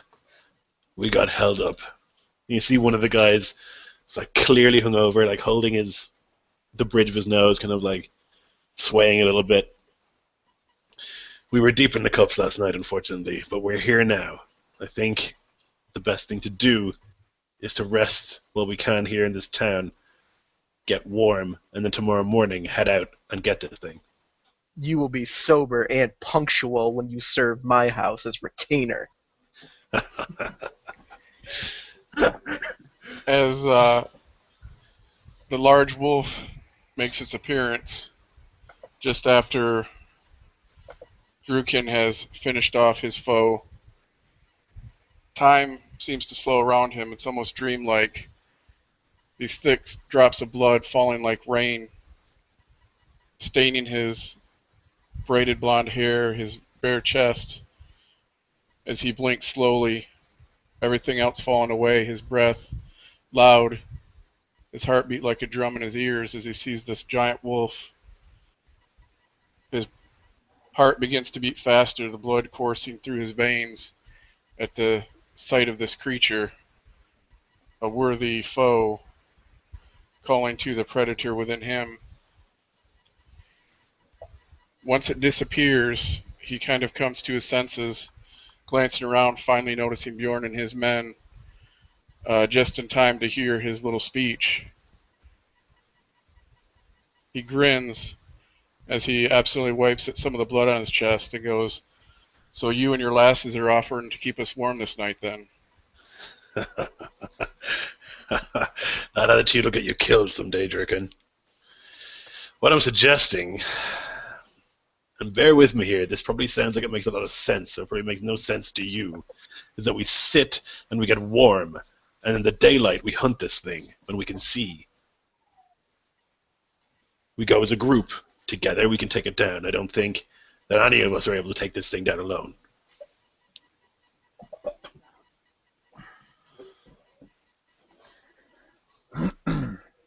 Varen would have already turned to head into the woods and begin building his traps, having no desire to communicate further, operating more alone. And of course, the help that Bjorn provided is in tow, but he still puts some distance between himself and this guy as well. Mm-hmm. Vrykul is going to throw a chain over a tree limb and pull it down about at his head's level and act like he's wrapping it around his neck. And he's going to look at Bjorn and he says, "If you fucking cross me, boy, I will strangle you and hang you from a fucking tree. And you can better believe your weapon will be nowhere near your nasty hand." I understand that there's no trust or love between us. I understand this. But circumstances dictate that we must work together if we want to survive. If we want to make Lord Gunn proud and we want to get rich. Right. Is any of my are any of my companions injured at this point? I don't think anyone's badly injured, no. Right on. So after throwing the wolf at Bjorn's feet, and I guess I would spit on it and walk away. I will take a seat, amongst my own companions, and I will keep looking over to him, and I'll take out my axe and my shield, and I'll spit on them in turn, polishing them with a cloth, and just continuing to glare in his direction. Yeah.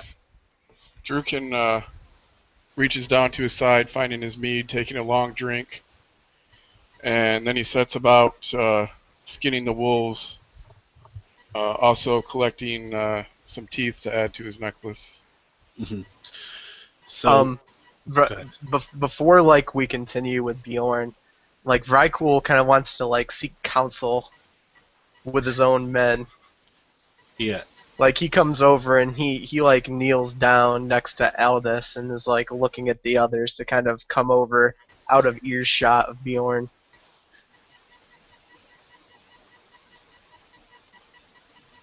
So you guys joined him, I guess? Yeah. Yeah. Druken quickly finishes the wolf that he's working on, cupping a handful of teeth, throwing a bloody pelt over one shoulder as he walks over.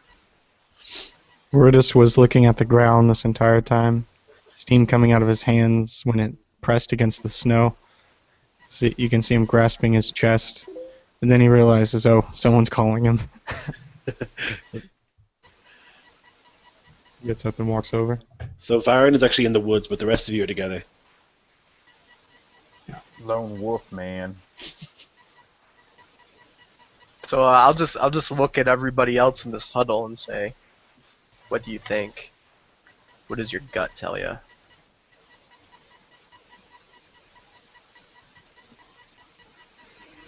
Sometimes when hunting, you need bait.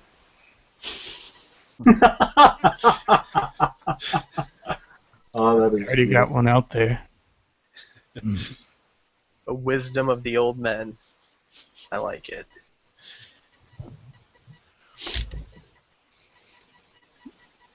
Well then, perhaps a ploy. Perhaps we should tell Bjorn that the bet is off. And that if we work together, we'll share in the profits.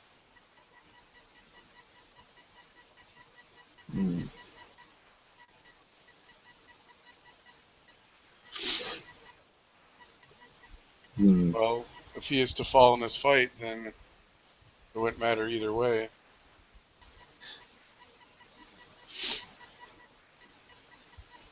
Having seen this creature, One way or another, we need to make sure that we return victorious. yes. Well, should we all agree? Should we agree then, under the circumstances, that not only should we return victorious, but alone? And a hook pulls up his lip, and you can see this nasty grin, the rotten old teeth. So, I will consider this for a moment, and I will consider the tribe, and I'll say, for everything that man is, he is also a handy fighter. Yeah, he's got a fearsome reputation as being one of the better warriors in the Jaegers. Yeah, so she's probably communicating that she doesn't know whether it's worth him dying over. But she's also communicating that she probably personally doesn't care if he does, but yeah, she's probably just like in two worlds, in two minds. She's like, though he is a dick. He is a handy in battle. He would do well on the wall, defending our tribe, away from us. I do not think I wish him dead, but if he should die in battle, I would not be sad.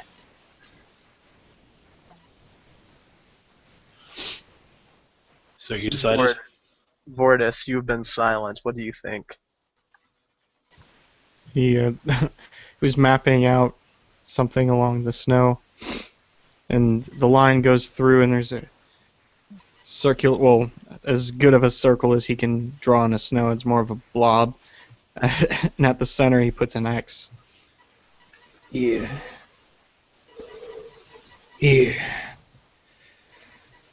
In the town, there's a vent.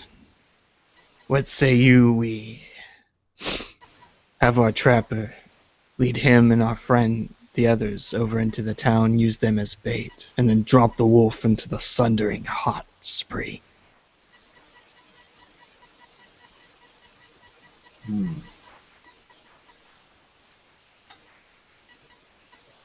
Meanwhile, I can prepare weapons, ours better than theirs.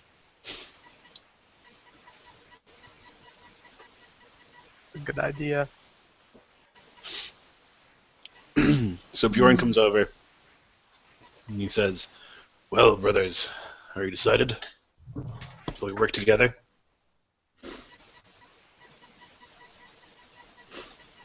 We are one. Good. We have lots of supplies. You're welcome to them. I suggest that we set up watch. We'll take the second watch or the first, whichever you prefer.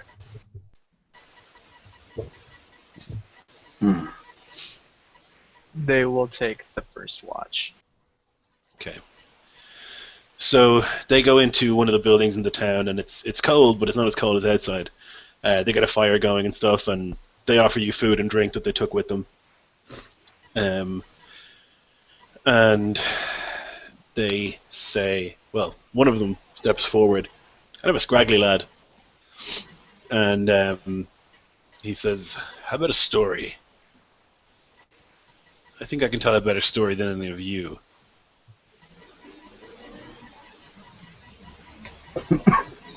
I'd just like to point out, I drink nothing, I eat nothing that these swines have given me. Okay. No trust. Yeah, you've got your own supplies too. They're just offering. Alright, so, Altus, hearing this young, sort of wiry guy, she sort of chuckles. You know nothing of stories. I have spent countless nights nursing the young, my own and the young of others, women who have perished in the blasting colds. You know nothing of simple stories to one such as I. I'm a skald, and I have many stories, great stories of heroism. It is my profession. Just look around at all these grizzled men and veterans. Yeah. And Aldous, perhaps the greatest veteran of them all. He's like, "Boy, you cannot hope to drop tails upon us before your balls have dropped. Back to your mother's teat, and I'll kick him." Yeah, you kick him, he like jumps back away, and he kind of looks at Bjorn like, what you see his clothes are quite clean. and like he's clearly not like an experienced warrior. He's got an axe and stuff, but you reckon he's probably not much good with it. And Bjorn is like, go on, tell the story. And he goes, he's clearly terrified now after you guys just serving him. And he starts kind of weak. And he's like trying to think of the traditional way to start a story. He's like, here. He takes a deep breath. Here now, clansmen, brothers, a tale of great valor. 4x2 winters ago, in the deepest, darkest night, hear tell of Bjorn's heroics. He's expecting like a clap, and like you see that Bjorn is like, and a couple of his guys are clapping. All you see is the glint of white of my eyes, like looking under my lids directly at him with this menacing look. He says, a great giant we hunted then, into the forest of Nargand. Separated we became, and Bjorn alone met the giant. With a vicious cut of his great blade, he lopped the arm from the giant. Late did we arrive to the scene, but there stood Bjorn, resplendent, the creature dead, triumphant. Thus say I, Einar Einarsson, skjald of Bjorn's company. Just bow. When he says Great Blade, I turn and look at Druken and go like this with my finger. Druken laughs, and he turns to the one telling the story, then to Bjorn.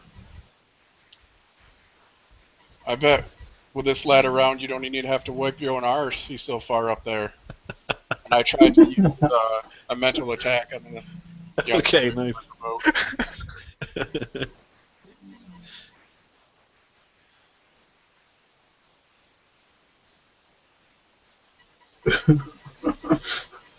So that would be superb +5.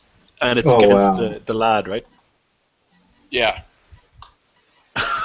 He's gonna run for the fucking hills. Yeah, so this guy is just devastated by your scathing comment, and he just doesn't know where to look. Like, he thinks he's a warrior, and now, after telling a story that he's been practicing and working on for like quite some time, all these fucking grizzly lads just like, shut the fuck up. He just, like, you actually see him, like, stifle a bit of a weep, and a tear runs down his face, and he just, like, walks dejectedly back to Bjorn's side and sits there like a dog at his side. So I laugh again in this, just like, and I say, now listen up, lad. And I recant the story of not just a hero of this age, but a hero of a far lost, gone age, who not only faced giants, but faced the harshest, cruelest things that man has ever seen. And I detail this story as a as a versed mother, shares to her children, as almost a lawmaster, teaches those that come before. And I do it in such a way that anyone who is listening is taken back to that time, can see the ships, can see the sails, can see the breeze, can taste it, can smell it, and can taste the fear, and can experience the blows that this creature takes, every single blow, and the victory call of the fallen hero as he also dies at the same time as this massive beast. And then I finish the tale and I say, you know nothing of valor. This is a lesson well learned.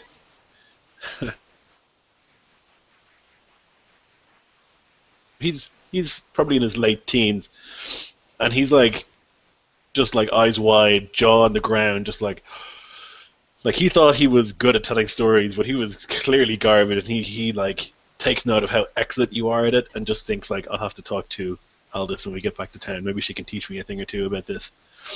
Bjorn is humiliated that his skull is just such a pathetic waste of space, and you have this like veteran warrior who's better at telling stories than his guy who's paid to tell stories. And not only that, she's a woman. She's a fucking woman. Exactly. Just totally showed him up. So Bjorn just like looks at this little shit and just like, as the guy gets up to like get him a horn of ale, he just like kicks him in the back and he goes spilling all over the place with the ale. You're nothing. Can we use that story to create an advantage, Lloyd? Yeah. It's called Starstruck. Yes, definitely. So go ahead then, Matt, and let's do like a roll. I'd say it's probably rapport or provoke, whichever you think whichever is better for you. Okay, so I'll use provoke because it's better than rapport. I mean, she's. And you were provoking them, you know. Yeah. Oh shit, man. Right. So what's your provoke at? My provoke is 3, so it would so you're on 0 naturalize, and then it would be +2 because of his advantage, right? Or because of my advantage? No, that's what you're doing now. You're making the advantage. Right. So I'm at a impasse. Yeah. You can spend nil. You can invoke aspects to make it better. Okay, let's see. Shield Will Veteran, one of the boys. I think Mama Bear works best here, maybe. I don't know. Yeah, I think so. Or Shield Maiden. I reckon Mama Bear. Like your high concept works too, you know, because the fact that you're a Shield Maiden, effectively a Valkyrie, is something that's pretty badass. Okay. So I'll invoke that and spend a fate point. Is that what I'm doing? Yeah. Alright. So I'll do that. So I get, what, +2? Yeah. Alright. Only really badly. Okay, so you tie. So instead of creating the advantage, you actually get a boost. But we'll call the boost, what was it, Starstruck? That's fine. So we'll throw that in there. Okay. You know what? Like, it was such a good story. You can just have the advantage because I'm going to give you a +2 to it. So yeah, advantage is out there called Starstruck. Okay. So yeah, so Bjorn is clearly pissed with this guy, and you kind of drink a little bit into the night, and you're talking and stuff, but it's definitely tense the whole time, and you keep upping him. Every time he says something, you know, that's cool about him, you guys as a group have done much more. Right? It's him and a bunch of retainers pretty much is his group, and then you were a group of actual warriors. So as the night goes on, he gets increasingly embarrassed and increasingly annoyed with the situation, and he says, "Look, it's time to turn in. We'll take first watch." Shortly before that happens, as people are caught up in the telling of stories and stuff, I'm going to wait to catch that young Skald. He's kind of away from the group. I'm going to walk up to him and offer him my horn of mead, offer him a drink. Yes, thank you. Thank you very much. So how long is it that you've been following Bjorn? I've been in his service since I was 10 winters old. Does he treat you well? He does, mostly. He's stern, but he's fair. Well, if you're going to get anywhere in this world, you're going to need to learn to be your own man. Just watch the others. You'll see to make your way. There's more to this world than just Bjorn. Yeah, after the whole spectacle where Bjorn has clearly told him he's good at telling stories and that he's good at his job or whatever, and it's clearly not true, so he's been giving him bad advice, and he kind of is like nodding and accepting that as that he needs to be his own person. I give him a friendly cuff on the shoulder and then return to the others. Nice. Okay, so are you guys going to go to sleep or? No. I will. But you're in the forest, aren't you, Siren? Yeah, I'm setting traps. Yeah. So am I, but only I'm setting traps in the dwelling. I want to create an advantage called "It Looks Like I'm Sleeping, but Nice. I'm Not" Okay. in capital letters. So, that'll be deceive, I think. Can I do it with the actual trap skill? Mhm. Yeah. Okay. Can I use a fate point on old fuck to make it look like I turned in early because I'm so old? Yep. All right, we're doing this. Yeah. Nice. Oh, So that's gonna wow. be 2. Traps is gonna be a +2, and then old fuck is gonna be a +2. So 6. Yep, +6. Okay, yeah, you succeed with style. You get 2 free invokes of it looks like I'm sleeping, but I'm not. Okay, so you guys, what about Druken? Are you going to be sleeping or? Well, that's what I want to do. I want to use my deceive. That even though I'm passed out, I want to have my eyes open to make it look like I'm awake, even though I'm passed out and drinking. It's something that he would have learned to do over time. Yeah. Fond. Please name it. It looks like I'm awake, but I'm not.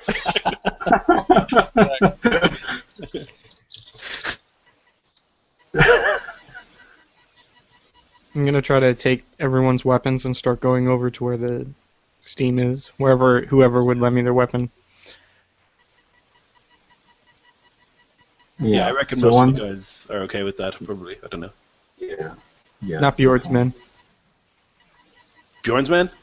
Not Bjord's men. Okay, right. It's us. So that would be a 3 on my roll. Okay, so you tie. What does that mean? Can I use? Did we have any invokes on the Starstruck? Yeah, you do. You got 2, so Yeah. you can use that to bring it up, and then you'll succeed. One of those. Yeah, so it'll be at 5. Superb. Okay, yeah, so then you succeed. You've got a free invoke of it looks like I'm awake, but I'm not. Okay, so you guys pretend to sleep, basically. And Well, I'm sleeping. You're sleeping. Okay. I'm sleeping. Yeah. And Voridus, you're at the. You find the source of the geyser. It's sort of a hot spring, and the water is boiling hot constantly. It's actually within a house, and you're able to see the trail of steam pretty easily. And yeah, the water is boiling hot. You're able to forge some stuff. If you want to make an advantage for some weapons, you can do that. Okay. So who handed me their weapons? I did. I did, but when I gave it to you, I looked you coldly in the eyes, and you felt the weight of my entire lineage in your hands, and you knew that it better be returned. Druken would have as well. Okay. Right. So start with my own axe, or do you want me to just do one You roll just for do all of one. them? Yeah, you just do one. I'm going to invoke my aspect, my high concept, marked by Sotor. Mhm. Or actually my aspect forged in Sotor's blood. Perfect. Just because this is my home, this is the geyser. This is what I fell into. This is the defining thing of myself. I can see myself in it, quite literally. Even in the steam. Mhm. Right, so that is a total of... Perhaps it's... Okay. 8. Wow. Okay, you succeed with style. So, what do you want to call it? Oh, singed in Sorcerer's blood. Perfect. So you get anyone can use those. Basically, your weapons have been singed in Sorcerer's blood. Okay, so I'm just going to run to the bathroom quickly. If you want to take a quick break, I'll be like 2 minutes. Okay. Right. I bring back the weapons and hand it to everyone.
I know, that's what I'm saying. I thought I'd go in here too. No, yeah, it is right there. I'm a dumbass. It's behind the computer. Yeah. Why don't you? Okay.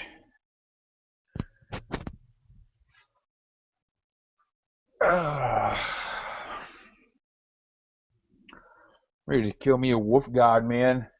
I'm excited.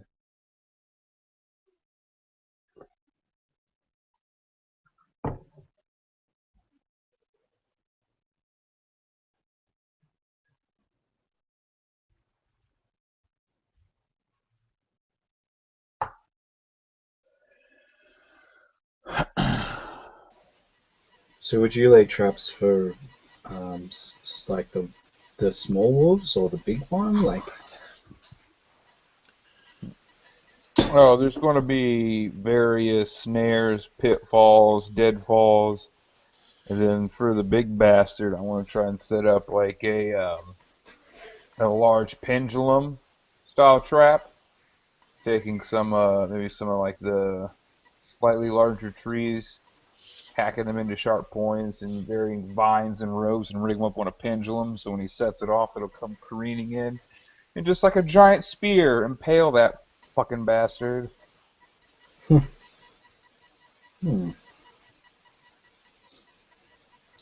see what happens.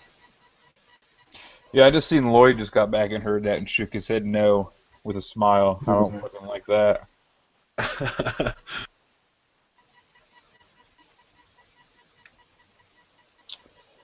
But I would in fact like to, while I'm out there in the woods with this guy, not really talking to him too much, and if anything, just kind of giving him directions, sharing in some of his input or advice. I guess he's a fellow tracker or hunter, most likely inferior. Invoke my high concept master of the hunt to just lay like the bee's knees of traps fucking everywhere. Okay, you can give me a roll for that if you want, a trap roll. Oh, come on. Fate roller. Ooh, okay, that's +1. And then, let's see. 7 total. Okay. So you do create a lot of traps, a lot of very effective ones. Instead of creating an advantage or whatever, I'm just going to say there are traps, and it'll have like consequences when the wolves come back. All right. Cool.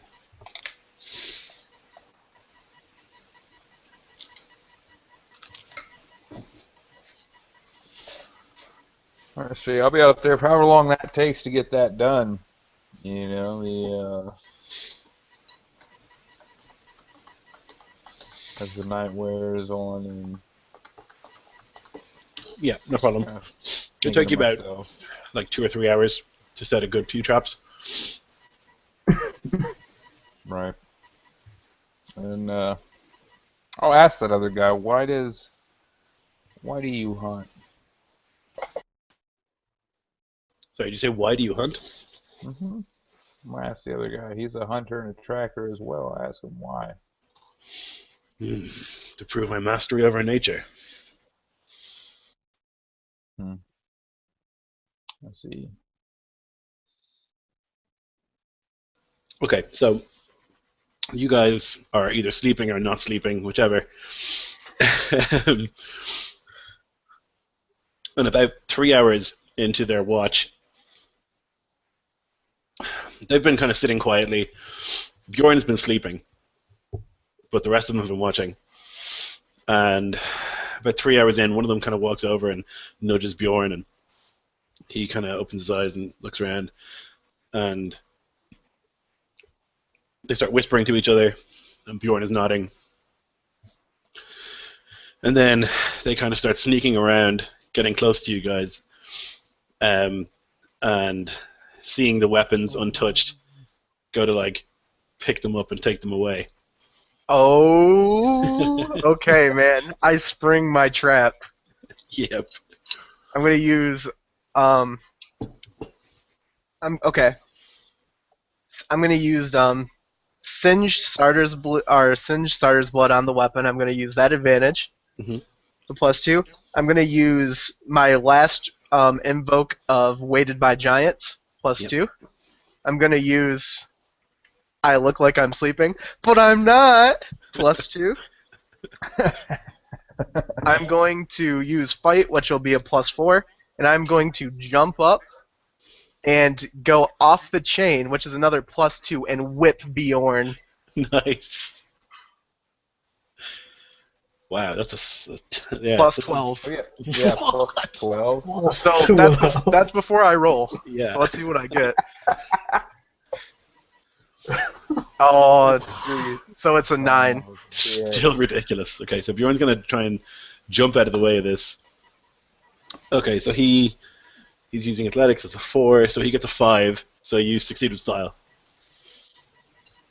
Nice. So you've got 4 shifts of damage, or you can do 3 and get a boost, plus your weapon, which is 2.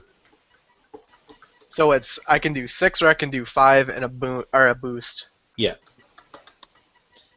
Okay, so I Boost. will do 5, Mhm. and then my boost will be don't poke the sleeping bear.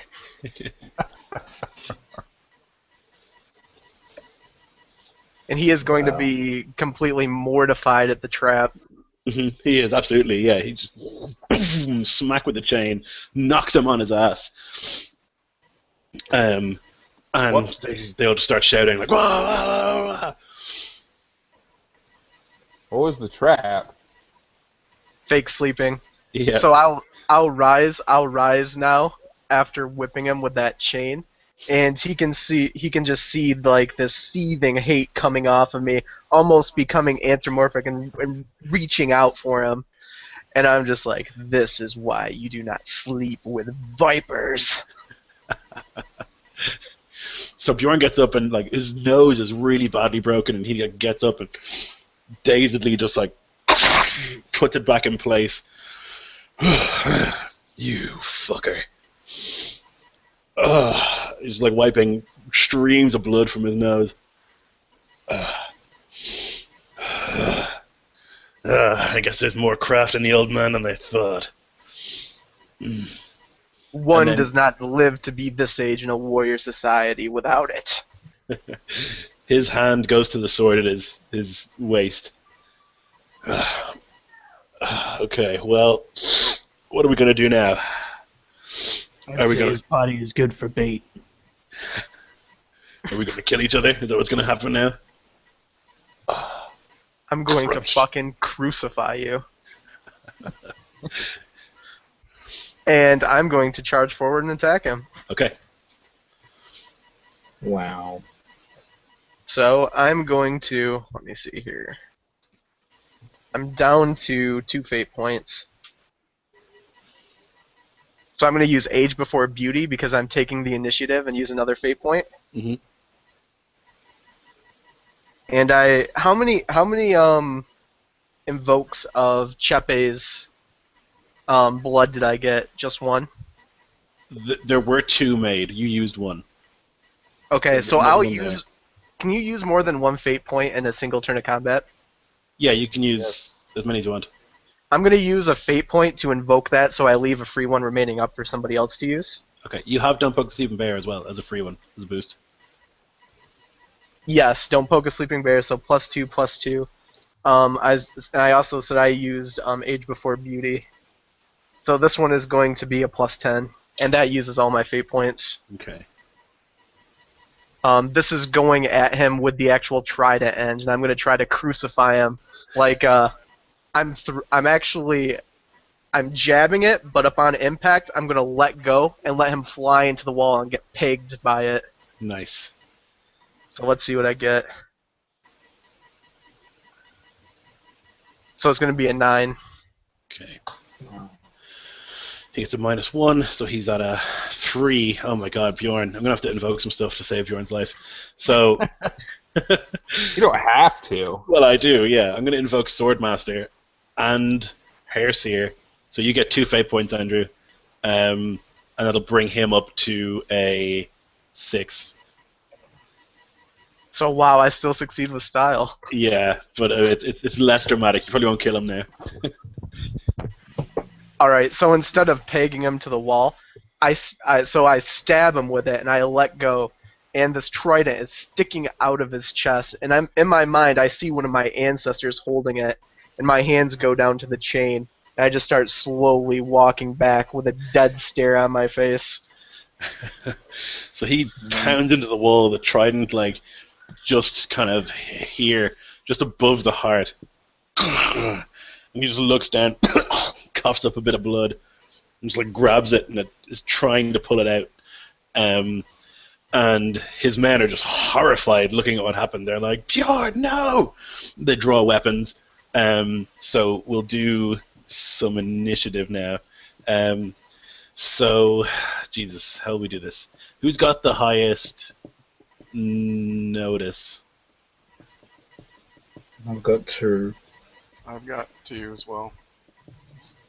Okay, I'll just let you guys pick who goes. One of you will get to go, and then the bad guys will go. I reckon the people that were pretending to be asleep would go first.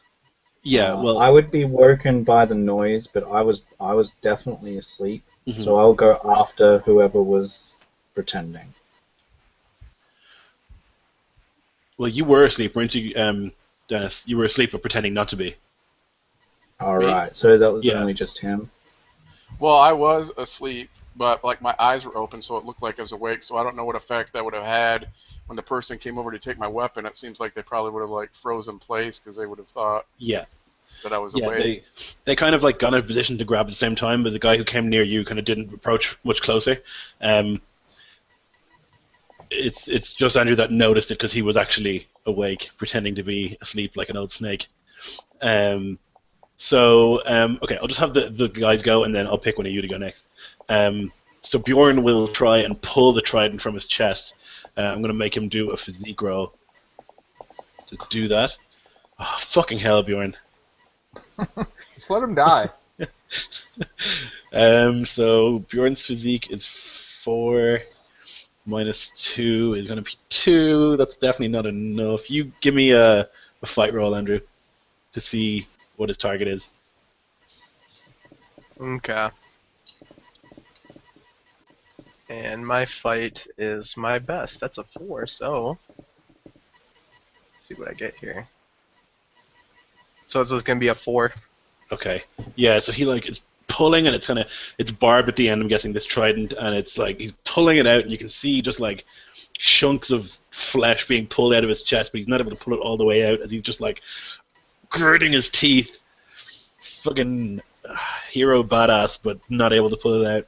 See, in my mind, I actually see the ancestor holding him against his force, not letting him off of the wall. Yeah. The one who is near Aldous, just basically hand axe in hand, just going to swing down and try and get you. So I'm going to say you don't have your shield here, so you're not going to be able to use your fight to defend because you were asleep. Yeah, I'm So good you with have that. to do athletics. So you're looking to get a 4. Okay. I don't even care if I get hit here. I want to wake up, and I've got something coming. Yeah, you hit me easy. So I got a negative. Sorry, with athletics, my athletics is 4. So you get a 3. So yeah. Okay, so you'll take 3 stress. So on your...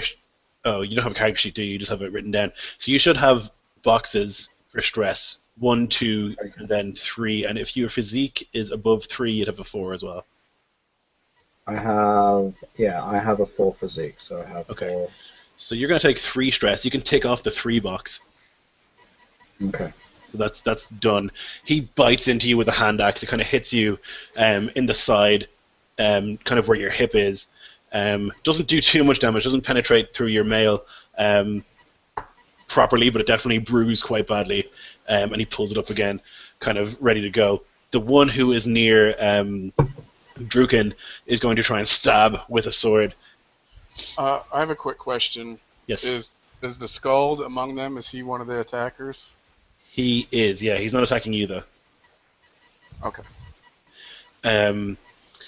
So this guy's going to try and take a swing for you. It's going to be a 5. So roll my athletics. Yes, please. Okay. So it's going to be 4. Okay, so you'll take 3 shifts as well. 3 stress. Then we've got Voridus. He'll swing for you, the guy who's at you. Ooh, with a 6.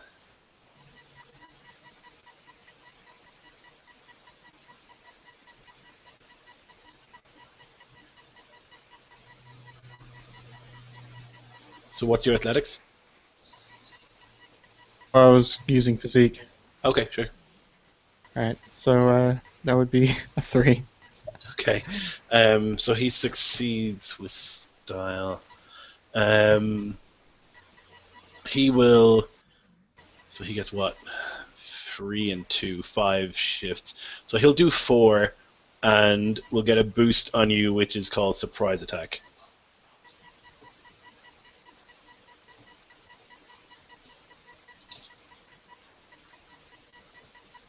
Okay, and then, are you back at the thing yet, Heath? Did you say you were back or not? It would have been a couple of hours after you finished the traps, so I guess you probably would be, right?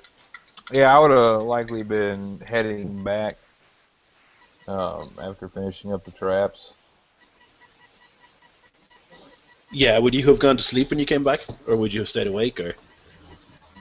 No. Knowing what's coming tomorrow, he wouldn't be able to bring himself to sleep. Too excited about being able to capture and mount the head of that monstrosity on his wall. He'd likely have been up, just watching the woods, looking for any signs of life, glints of eyes. Okay, hoping to hear the sound of traps firing off. But not in the shelter with the rest of them? No. Okay, sure. Okay, so these guys kind of just all try and finish you guys off really quickly, but they don't succeed. They manage to get a couple of hits in, but Bjorn is pinned to a wall with a trident in his chest.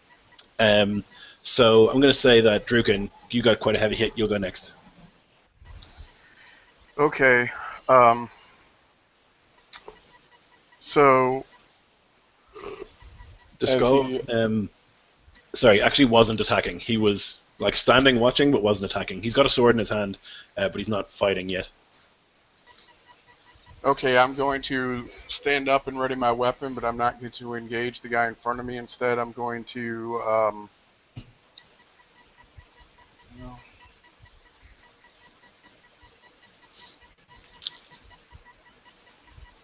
try to provoke. I don't know if provoke would be. I want to try to spur the skull into action. Basically, shout out, look at the coward.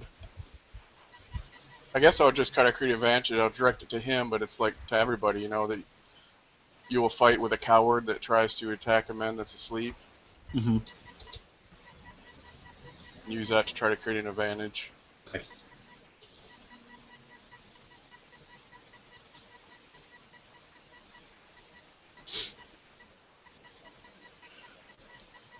So target is 3. So that would be superb +5.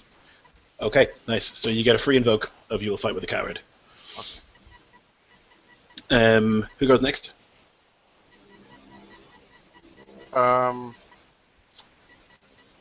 Who else? Well, I guess probably the old fuck, because he was awake and sprung the trap, and he's engaged in this mortal combat with Bjorn. Excellent. So he is still pinned to the wall with the trident, right? Yeah, he is, yeah.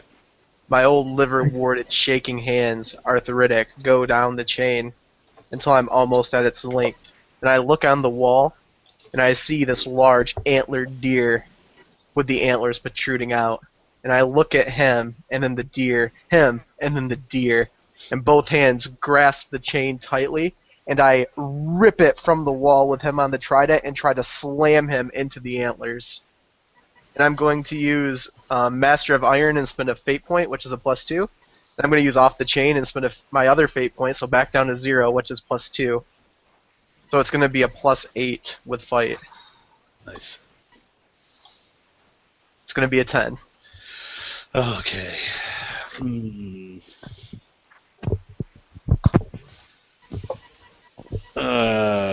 So that's really bad. It's 3, so 7 shift is what you've got. Oh, I'm letting it. So it's 7 plus my weapon damage. Yeah. So 9. I'm letting it all 9 damage on him. Okay. Yeah, you take him out. Okay, so you see me, my hands run to the end of this chain. I grab him, pull him from the wall, blood splurting out of these tendrils on the end of the trident, and rip him. You can hear the chain howling in the air, and he smashes against the rack on the wall, the ends of the horns protruding out all over his body like fingers grasping him in his death moment. Nice. And I just stand there, lurched over, throbbing.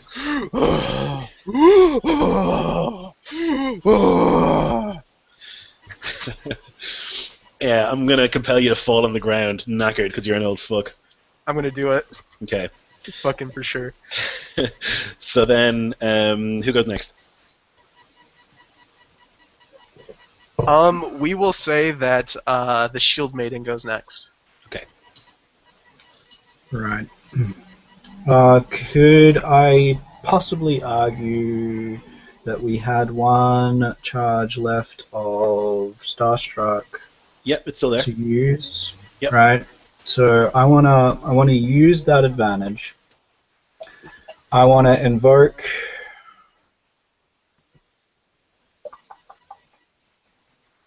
Mama Bear. Mm-hmm. And the boost, don't poke the sleeping bear, because he's struck me while I was sleeping. Yeah. And there's still the boost there for that. And what I want to do is I want to reach behind me, and I want to pull out the poultice that I was making at the start of the campaign. Mm-hmm. And I want the smell to be reminiscent of every time that a warrior has been in a hospice, every time that they have been wounded and have been cared for. This is the smell that they smell when I pop the cork. Mm-hmm. And it is the smell of recovery. It is the smell of the time after war. And what I want to do is I want to use this smell, use my mama bear, to totally calm the situation, to make everyone realize there's a bigger battle, and sort of take the mother aspect. You guys need to work together. We have a bigger foe here. I might be wounded, and you might have done it in my sleep, but this is no time to fight in the tribe. We must work together, damn it! Mm-hmm. And so I'm going to use all of those. I would suggest, too, since Bjorn is now dead, that he could also use my free invoke of you were fighting with a coward. Yeah. So now Absolutely. that he's gone down, that they can see, okay, this probably wasn't a good idea, let's, I was hoping that I could get to act before he was dead, but that's okay. So I get. So that's. Is it two for the advantage, 2 for the boost? Is it? You've got 2 for fight with a coward. You've got 2 for Starstruck, and then you invoke something, so it's another 2. So you got +6 plus your roll. And then don't poke the sleeping bear as well. Oh yeah, so you've got 8 plus your roll. All right. So it depends on what you want to roll now. I guess it's rapport, right? Because you're trying to calm people down. Yeah. All right. So my rapport is on a 2, so that cancels that out. So it's 8. Okay, yeah, you succeed definitely. The guys seeing what's happened and seeing the efficiency with which Bjorn has been slain, this hero that they worship, has just been taken out immediately by you guys, and like seeing all of you with your names and your reputations, they just kind of take a step back and lower their weapons, kind of hands to their sides, like, okay, guys, let's think about this for a second. At this point, I would say, there shall be no more fighting in amongst this tribe. We need to work together. And I sort of start pulling out bandages and whatever to help anyone that's been permissions to die. As he says that, I nod in agreement and say, agreed. And then I take a swing at the guy in front of me, punching him in the jaw, starting now. Not letting the fact that he stabbed me when I was asleep get away unpunished. Fair enough. Okay. Vrykul looks up at the impaled man on the antlers of this deer, and his vision starts to go out. You can see everything then black, see everything in black. He grips his weapon tightly, his trident, and his left hand goes to his heart, and he tries squeezing it, but the pain is just too much. Fighting with Bjorn gave him a heart attack. He's literally on his deathbed. And as his head cracks back, his mouth opens, and he sees the mossy plain with the graves, the 3 black stones, his wife, his mistresses, and then it all parts away, and he sees all the dead bodies of the men that he's slain. The last one being the one he needed, Bjorn's sewn together body at the end of the bridge. And he walks across it and jumps and lands on the other side. And you see him pull out a chain and a trident, and he's standing in front of Heimdall. And he passes away. Excellent. Oh, wow. Okay. You smack that guy, Dennis. They kind of are like, okay, well, whatever you say, guys.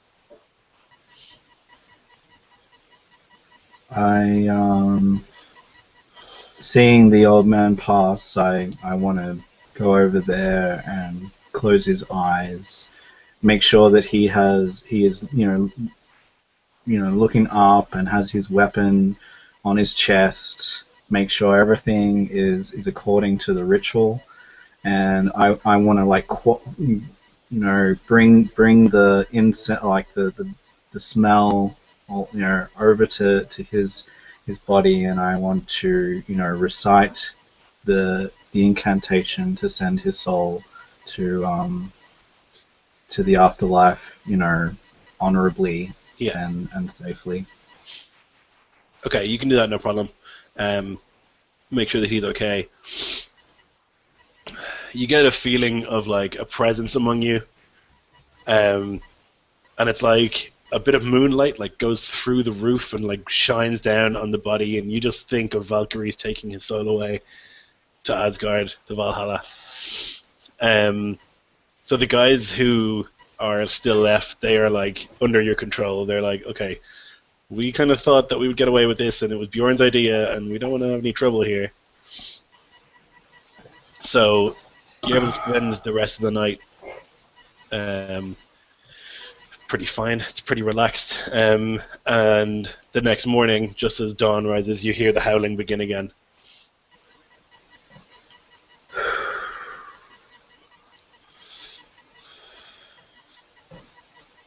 All right. I, in the morning, look for the Skald, and when I see him, I go, you, with me. Of course. Anything you say.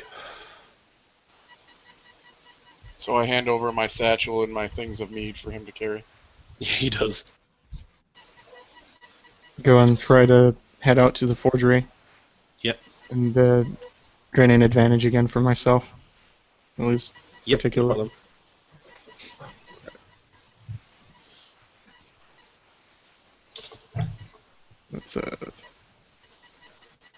That's a 5. Okay, yeah, you succeed. What do you want to call it? with the heat of the earth. Nice.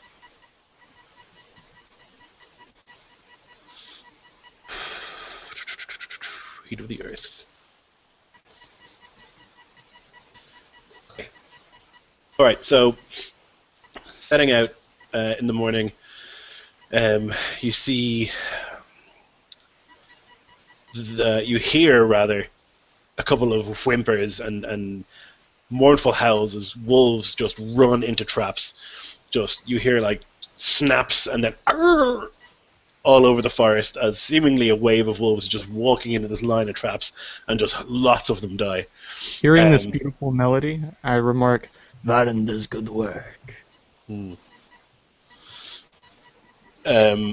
Yeah, drop each to- time that happens, Druken gives a roar out and takes a drink of mead. Nice. So you walk towards the tree line, and there you see it. The most fucking enormous wolf you've ever fucking seen. It is easily 20 feet at the shoulder. And it's just, there's a couple of wolves at its feet, and it's just walking calmly out. And it stands there, and it just lets its tongue loll out. And it looks and then begins to snarl.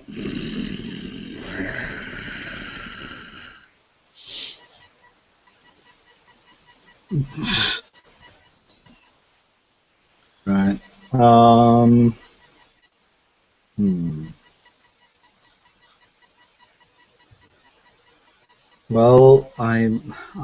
do we all know about the plan to pull it to that Yeah. Mm-hmm. spot? So, yeah. So I'm gonna slam the hilt of my axe against my shield like rhythmically. And I'm just gonna take a fighting stance, and I'm gonna roar at it, and I'm just gonna be like, bring it, and I'm gonna eye off where I need to run to, or where we need to run to, and I'll be ready. Yeah, it looks at you making all this noise.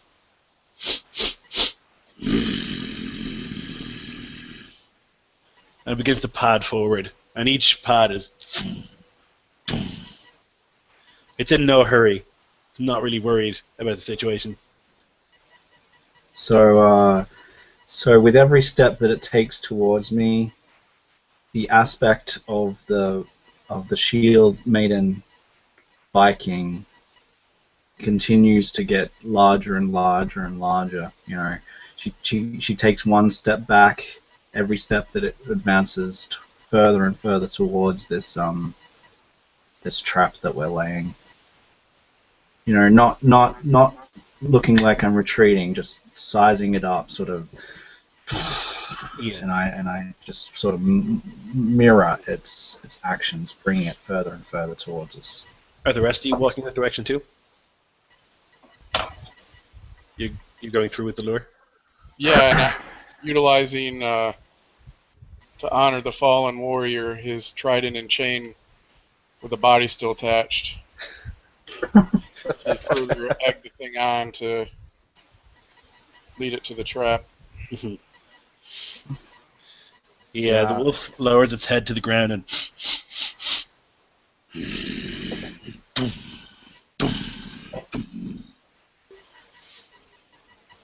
So you lead it towards this building with the steam coming out at the top. It's a wooden building.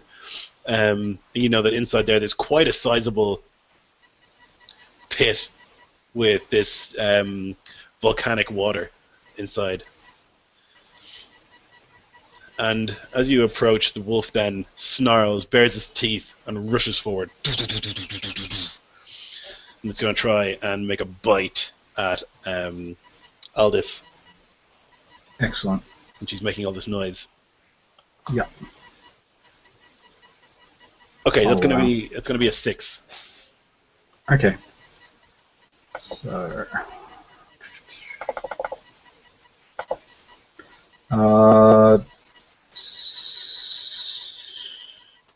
So that's a nil plus my 5. So 5. 5. Okay, so it does. bite you, jaws crushing on either side, and lifts you up into the air. So you're going to take, you got 5, it got 6, so you're going to take 4 shifts, so you can fill in your 4 box. Yep. And it's putting the aspect in the jaws of the wolf on you. Alright. Would our wounds from the previous encounter have healed the stress? Yeah, you got a night's rest. So it's got you in its mouth, and it just kind of starts shaking you around. Okay, so then you guys can start going, whatever order you wish. I Okay. I go into the building and I start taking my axe and feverishly chopping at any structural support that I can in the building. And I like to use my geography to try to loosen the grip of the sand around the pit itself Yeah, perfect. to create the advantage, loose just enough. Okay. All right, so Target's a 3. so Wow. Oh! Wow! that is a 6 Wow. total. Okay. So beyond superb. Yeah, unbelievable. Okay, so that's going to be, God, it's going to be 2 free invokes, and then I'm going to have the wolf hearing you, walk towards that direction, get even closer to the building with Aldous still in its mouth, and kind of like paw at the building a little bit. And you see as it does so, like bits of wood just flake off, and one of the logs like rolls off the roof. It's just like pawing at it to see what's going on in there. I run I can't through the wait. door. Attack its legs! I cannot wait to go. This is going to be hilarious. So, Sheba, who goes next? Definitely our trapper. Okay. So, Varn.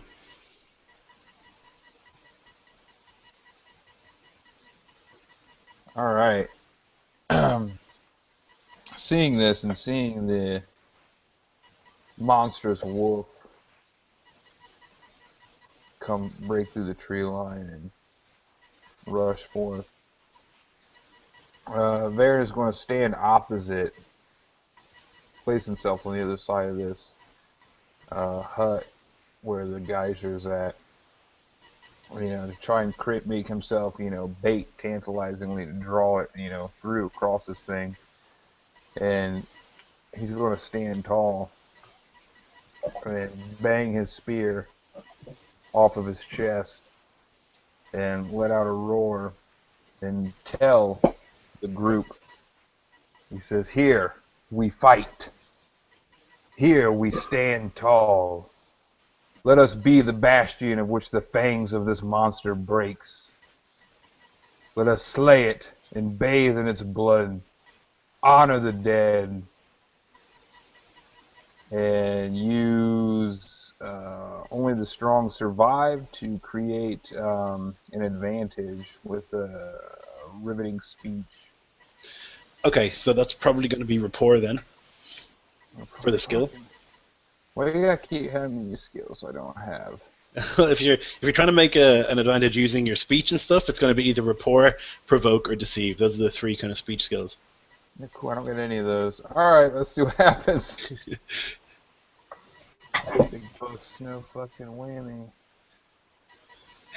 So, -1. -1. Okay.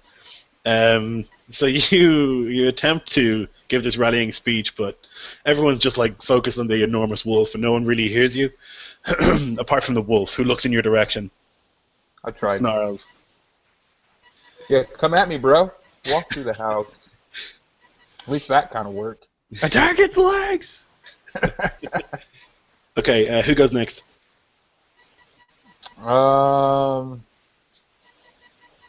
So, So it's Chepe either acted. Aldous or Drucken. Let's let Drucken go. I want to see what happens with this trident. So basically, seeing eldest in the maw of this giant wolf, he's going to heft the trident. I'm going to invoke my aspect Abandon None as I charge forward. Face me, you tiny whelp, and I'm going to stab the trident with all my strength into its leg. Okay.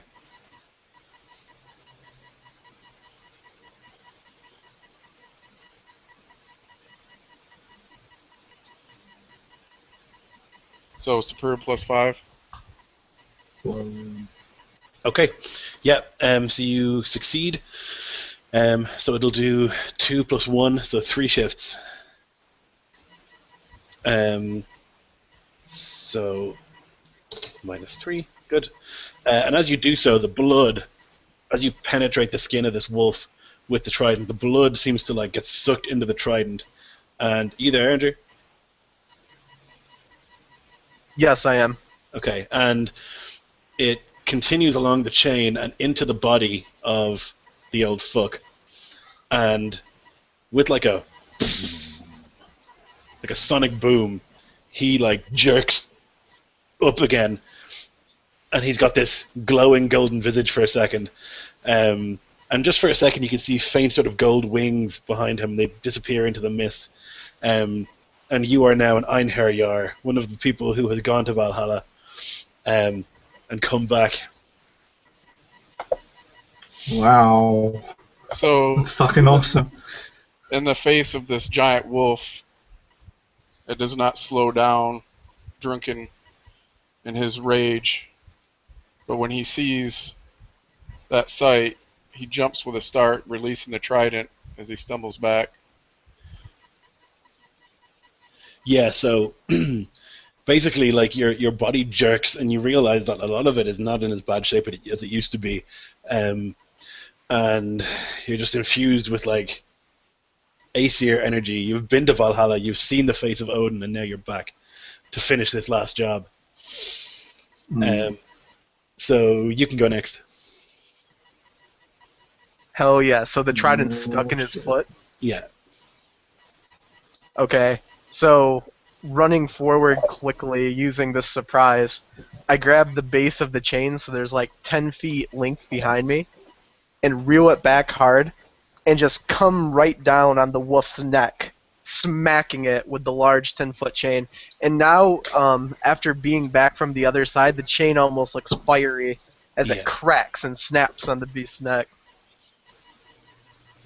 And, let me roll here. I'm going to use the fate point I had when I died to use off the chain. So it's going to be +2, +4 for fight. It's going to be... So it's going to be a +6. Okay. Ooh, okay, wow. You swing the chain with fiery impact, it hits, but it looks like it singes some of the hair on the wolf, but doesn't seem to know. It just shakes it off. Okay, so then, Aldous has to go. In the jaws of the wolf. Yeah. So I've kind of lost a little bit of track. What have we got up at the moment? Okay, so Loose Just Enough is there. Dun, dun, dun, dun. I have an idea, so I'm just wondering. Singed in the blood, your weapon has still been... Surfer's blood is still there, yeah. And you still have Do the Locomotion, but that was a boost, was it? No, that was... that was an advantage. Yeah, you still have that. Okay, Do the Locomotion. Okay, that'll work. Alright. Alright. Locomotion. I'm going to... spend my last fate point. I think one of the boys, Shield Wall Veteran, Mama Bear. I think that the actual my primary works here, Shield Maiden. Yep. All right, so what I want to do, right? I want to grab its tongue, and I want to put one foot either side of its mouth, right, of its jaws. I want to grab the tongue with both of my hands, and so I'm not going to use Singe in the Blood because I'm not going to be using my weapon for this, but I will do the locomotion and lose just enough. I want to like try and force this creature into the room and like Yeah, I see what you mean. Steer it, pull it, steer it into the room, and I know that it's probably going to be bad for me as well because I might land in there as well. But I want to lose just enough to kill this thing. So I'm going to use all of that. Invoking my fate point, so I'll get +6 all up. And it'll be a physique to pull the tongue strong enough. All right. All right, so it's 1 negative +6, which is 5, plus physique, which is another 4, which is 9. Okay, you do succeed. You pull the tongue of the wolf, right?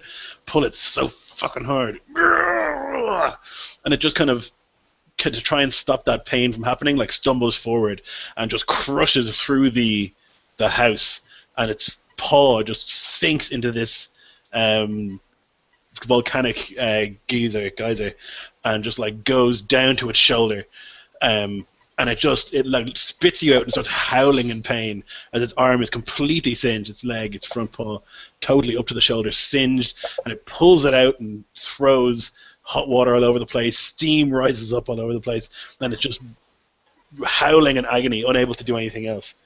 So on its turn, it's going to try and, like, with its withered front paw, like, walk towards a bit of snow, and it's just going to throw itself into the snow. And there's an enormous cloud of steam that covers the place now because the heat of the arm and the snow is making a massive cloud of fog, and it's just rolling around in the snow. This enormous monster acting a lot like a puppy. Right, so it spat me out, is that right? Mm-hmm. Right, did I take any damage, or do you want me to roll for something? Roll athletics for me, please. And this is to not fall in the pit. Sure. I just got to clear that one. We might have 2 people blessed by Surtur. Wow. That is +4, so 6. Okay, so it spits you out, and you kind of manage to hit the ground and not the pit, and then roll a little bit. You're going to take 1 shift of damage as you hit the ground from the wolf's jaw, but then you roll on the ground and you're okay. You don't fall in the pit, which is the main thing. Beautiful. That's amazing. Awesome. Okay, so after the big wolf goes, I'm gonna let's have Aldous. You can go. I can. What? It's your turn. Really? I just went though. No, that was like a reaction to being spun out.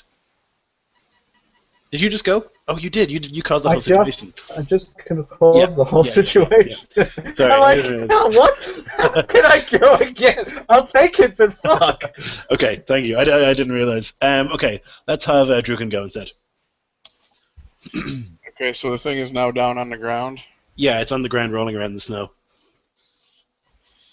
Okay, so I'm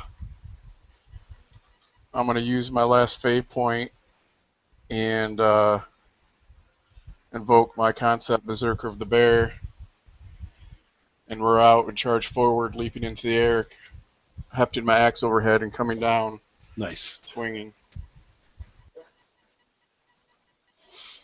Do we have any advantages in play left at this point?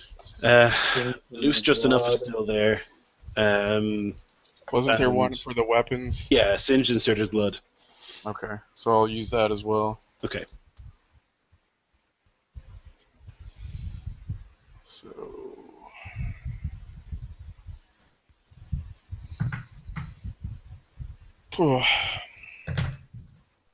So that'll be 8 total. Okay. So it's going to roll. Okay, I'm giving it a -2 because it's rolling onto the ground and it's quite badly injured. So it's going to get a 4. So you fucking wreck it. So you succeed with style. You can create a boost, or you can do 6 shifts of damage. Yeah, I'm just in the moment. He's coming down with all his weight. He's just swinging for the fences with that axe. Okay. So just all damage. Yeah, so you leap up into the air and bites down deep into the wolf's rib cage. And you actually have trouble getting the axe. It's in so deep, you have trouble pulling it back out again. And the wolf just howls and howls, and it's like trying to stop the pain in its arm, but it's unable to kind of figure out what's going on. Who goes next? So let's see.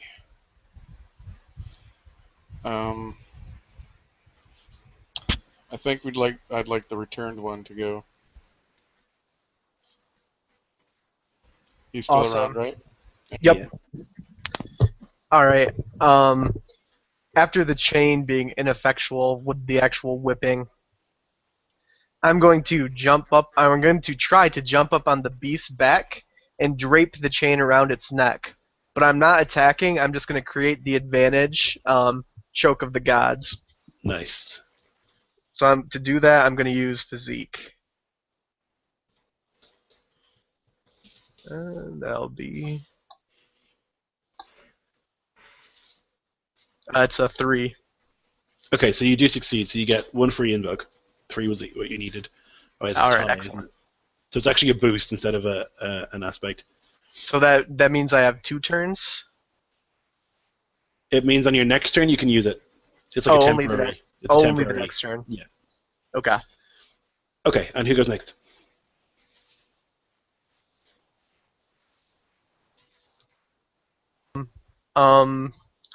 Let's say Voridus. Okay, so I don't even remember. Is Singed still up for invocation? It's been used, so there's no free invokes left. But you Okay, have so- Heal the Earth. Yes. Yeah.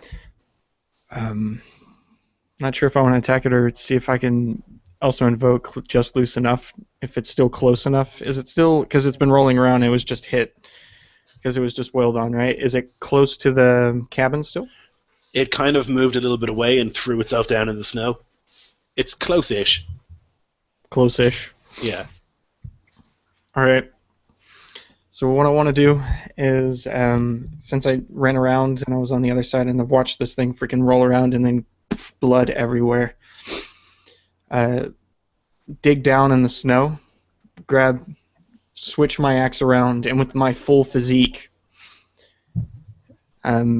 realizing that I am someone who is an axeman marked by Zephyr himself, in full force, bashing this thing on the skull, trying to get it into the ground that's just loose enough, and with the heat of the earth, with all of the pain that I can muster, singeing it into its eye, scare it back so it falls headfirst into this pile of water. Okay. So that is 3. Uh-huh. Free boost plus my aspects, so that's 8, plus my physique, which is 4, which is 12. Wow. Okay. I think. Yes. Yeah. 14. Wow. Okay. Yeah, so you, with all this stuff going on, you've like assessed the situation perfectly, and you do, with your force, manage to like knock it, and it just like up in the air for a second, and just like boom, side of its head goes into the pit. Big splash of boiling liquid covers it, and it like pulls its face away, and you see it's just like melted flesh on this wolf, and it just gurgles a howl, and kind of teeters around for a little bit, and then just falls. I'm an old man. I start with it. The burning pains are incredible. I fall down in the snow, and the heat of my body starts simmering. And you can not only see the steam, but you can see the sweat glossing over my face that's also evaporating at the same time. So this huge hunk red mass, just poof, axe in hand. Just only bits of blood spattered about across his coat.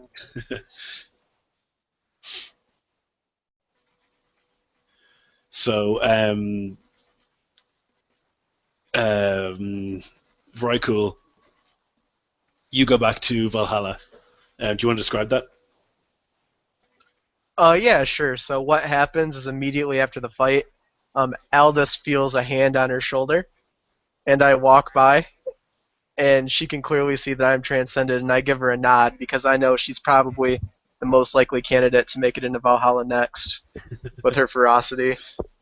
So you see the chains, each individual chain link burst, blows off of my chain, and becomes the ancestor that forged the link. And they all come down to me, and then we all leave together. And you just see a flash of light, and I'm Nice. disappeared. So you guys have killed this enormous wolf. It was really the trap that got at the burning liquid. So you stand before the carcass of the most enormous wolf you've ever seen.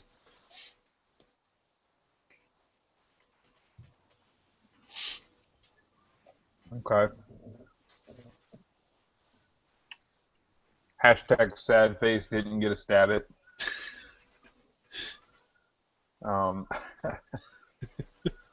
Lol. Yeah, man.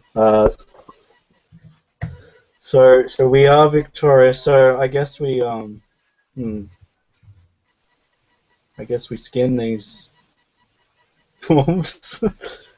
And Varen will approach the giant beast, the mightiest trophy in the land, no doubt, and he'll pull out her knife and begin to hack into its mouth to cut out a tooth. And as he's cutting into the gums, you know, the red ichor, the blood splashes all over his hand, and he hears the sound of snapping wood and people struggling, of breaking bone, and then silence.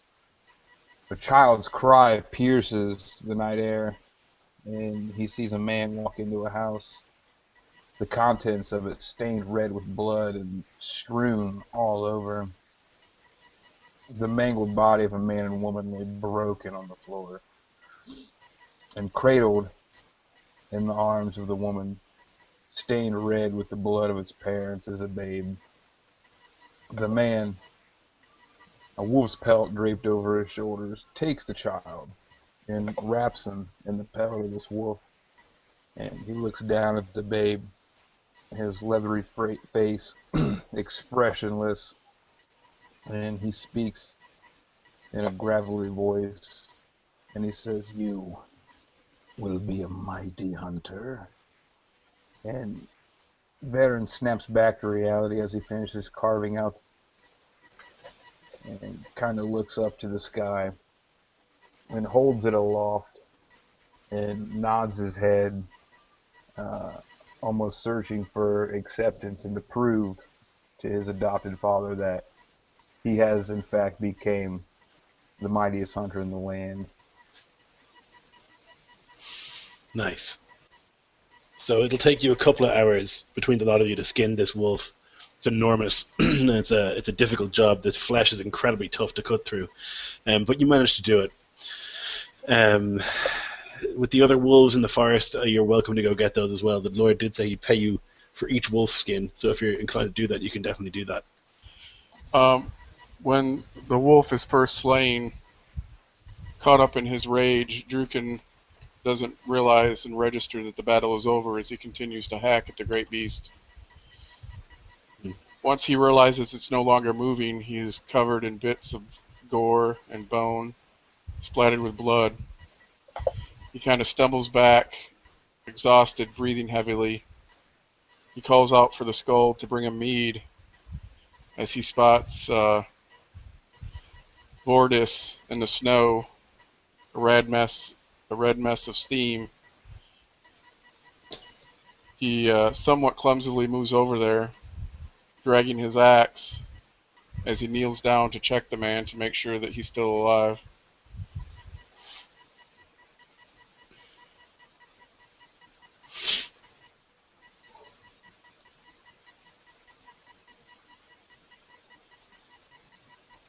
The steam, like the soul, goes up and toward the sun. A man freed from his curse, finally overcome his weakness, burned through the pain. When he is checking him and rolls him over, he places his left hand on the man, hissing, pulling it back, his skin now marked with burns as his gaze follows the steam as it rises. Nice. And what about Aldous? Aldous will return to the tribe. She will retire, and she will grow old and weary, a fabled hero amongst the tribe, and her legacy will be the song of the ages. From the jaws of the wolf, the mouth of the geyser, the aspect of Fenrir fell. The might of the maiden, the cunning trapper and scarred hunter, and even the bear berserker, the heroes of yore together, united by singeing Salter's blood, the boiling, burning, roiling spring, the transcended old fuck become divine incarnate. The songs will forever remember, overcome all the weakness, burn through the pain, remember. Excellent. That was awesome. So, you guys are able to make it back to the town, no problem, and Lord Gunn just piles honors on you for having actually killed what seems to be as close to Fenrir as anyone's ever seen, the most enormous wolf anyone's ever seen. You get lands and titles, and those little fucks that served Bjorn will end up serving you for a year and a day, and your names will be remembered for old time. Do Oh yeah. any of the fallen have any family? I know that Vrykul doesn't. What about Voridus? Any family? Wardus's family was on the other island. Okay. So no, lone heroes. Okay. Well, after we receive our rewards, even though he now has lands and titles, this does not soothe the beast within Druken. So he continues to fight. He takes the young Skald under his wing. Every chance he regales him with tales of those that were in his group, especially the fallen, instructing the young man never to tell tales of him, but of those that traveled with him, teaching the man to become a warrior and undo all of the mistakes that Bjorn made and the way that he treated and trained the man. Nice. Awesome. So there you go, guys. Part 1 of Jeger. There'll be more of these. So if anyone lived, you can bring a character again, and somebody can play that Skald for sure if you want to. So yeah, there you go. Thanks for watching, everybody. My guests have been SR2 Joker on YouTube, FaunTrodden, and Zephyr's Gambit. Check them out. I'm Jarl DM, and thanks for watching.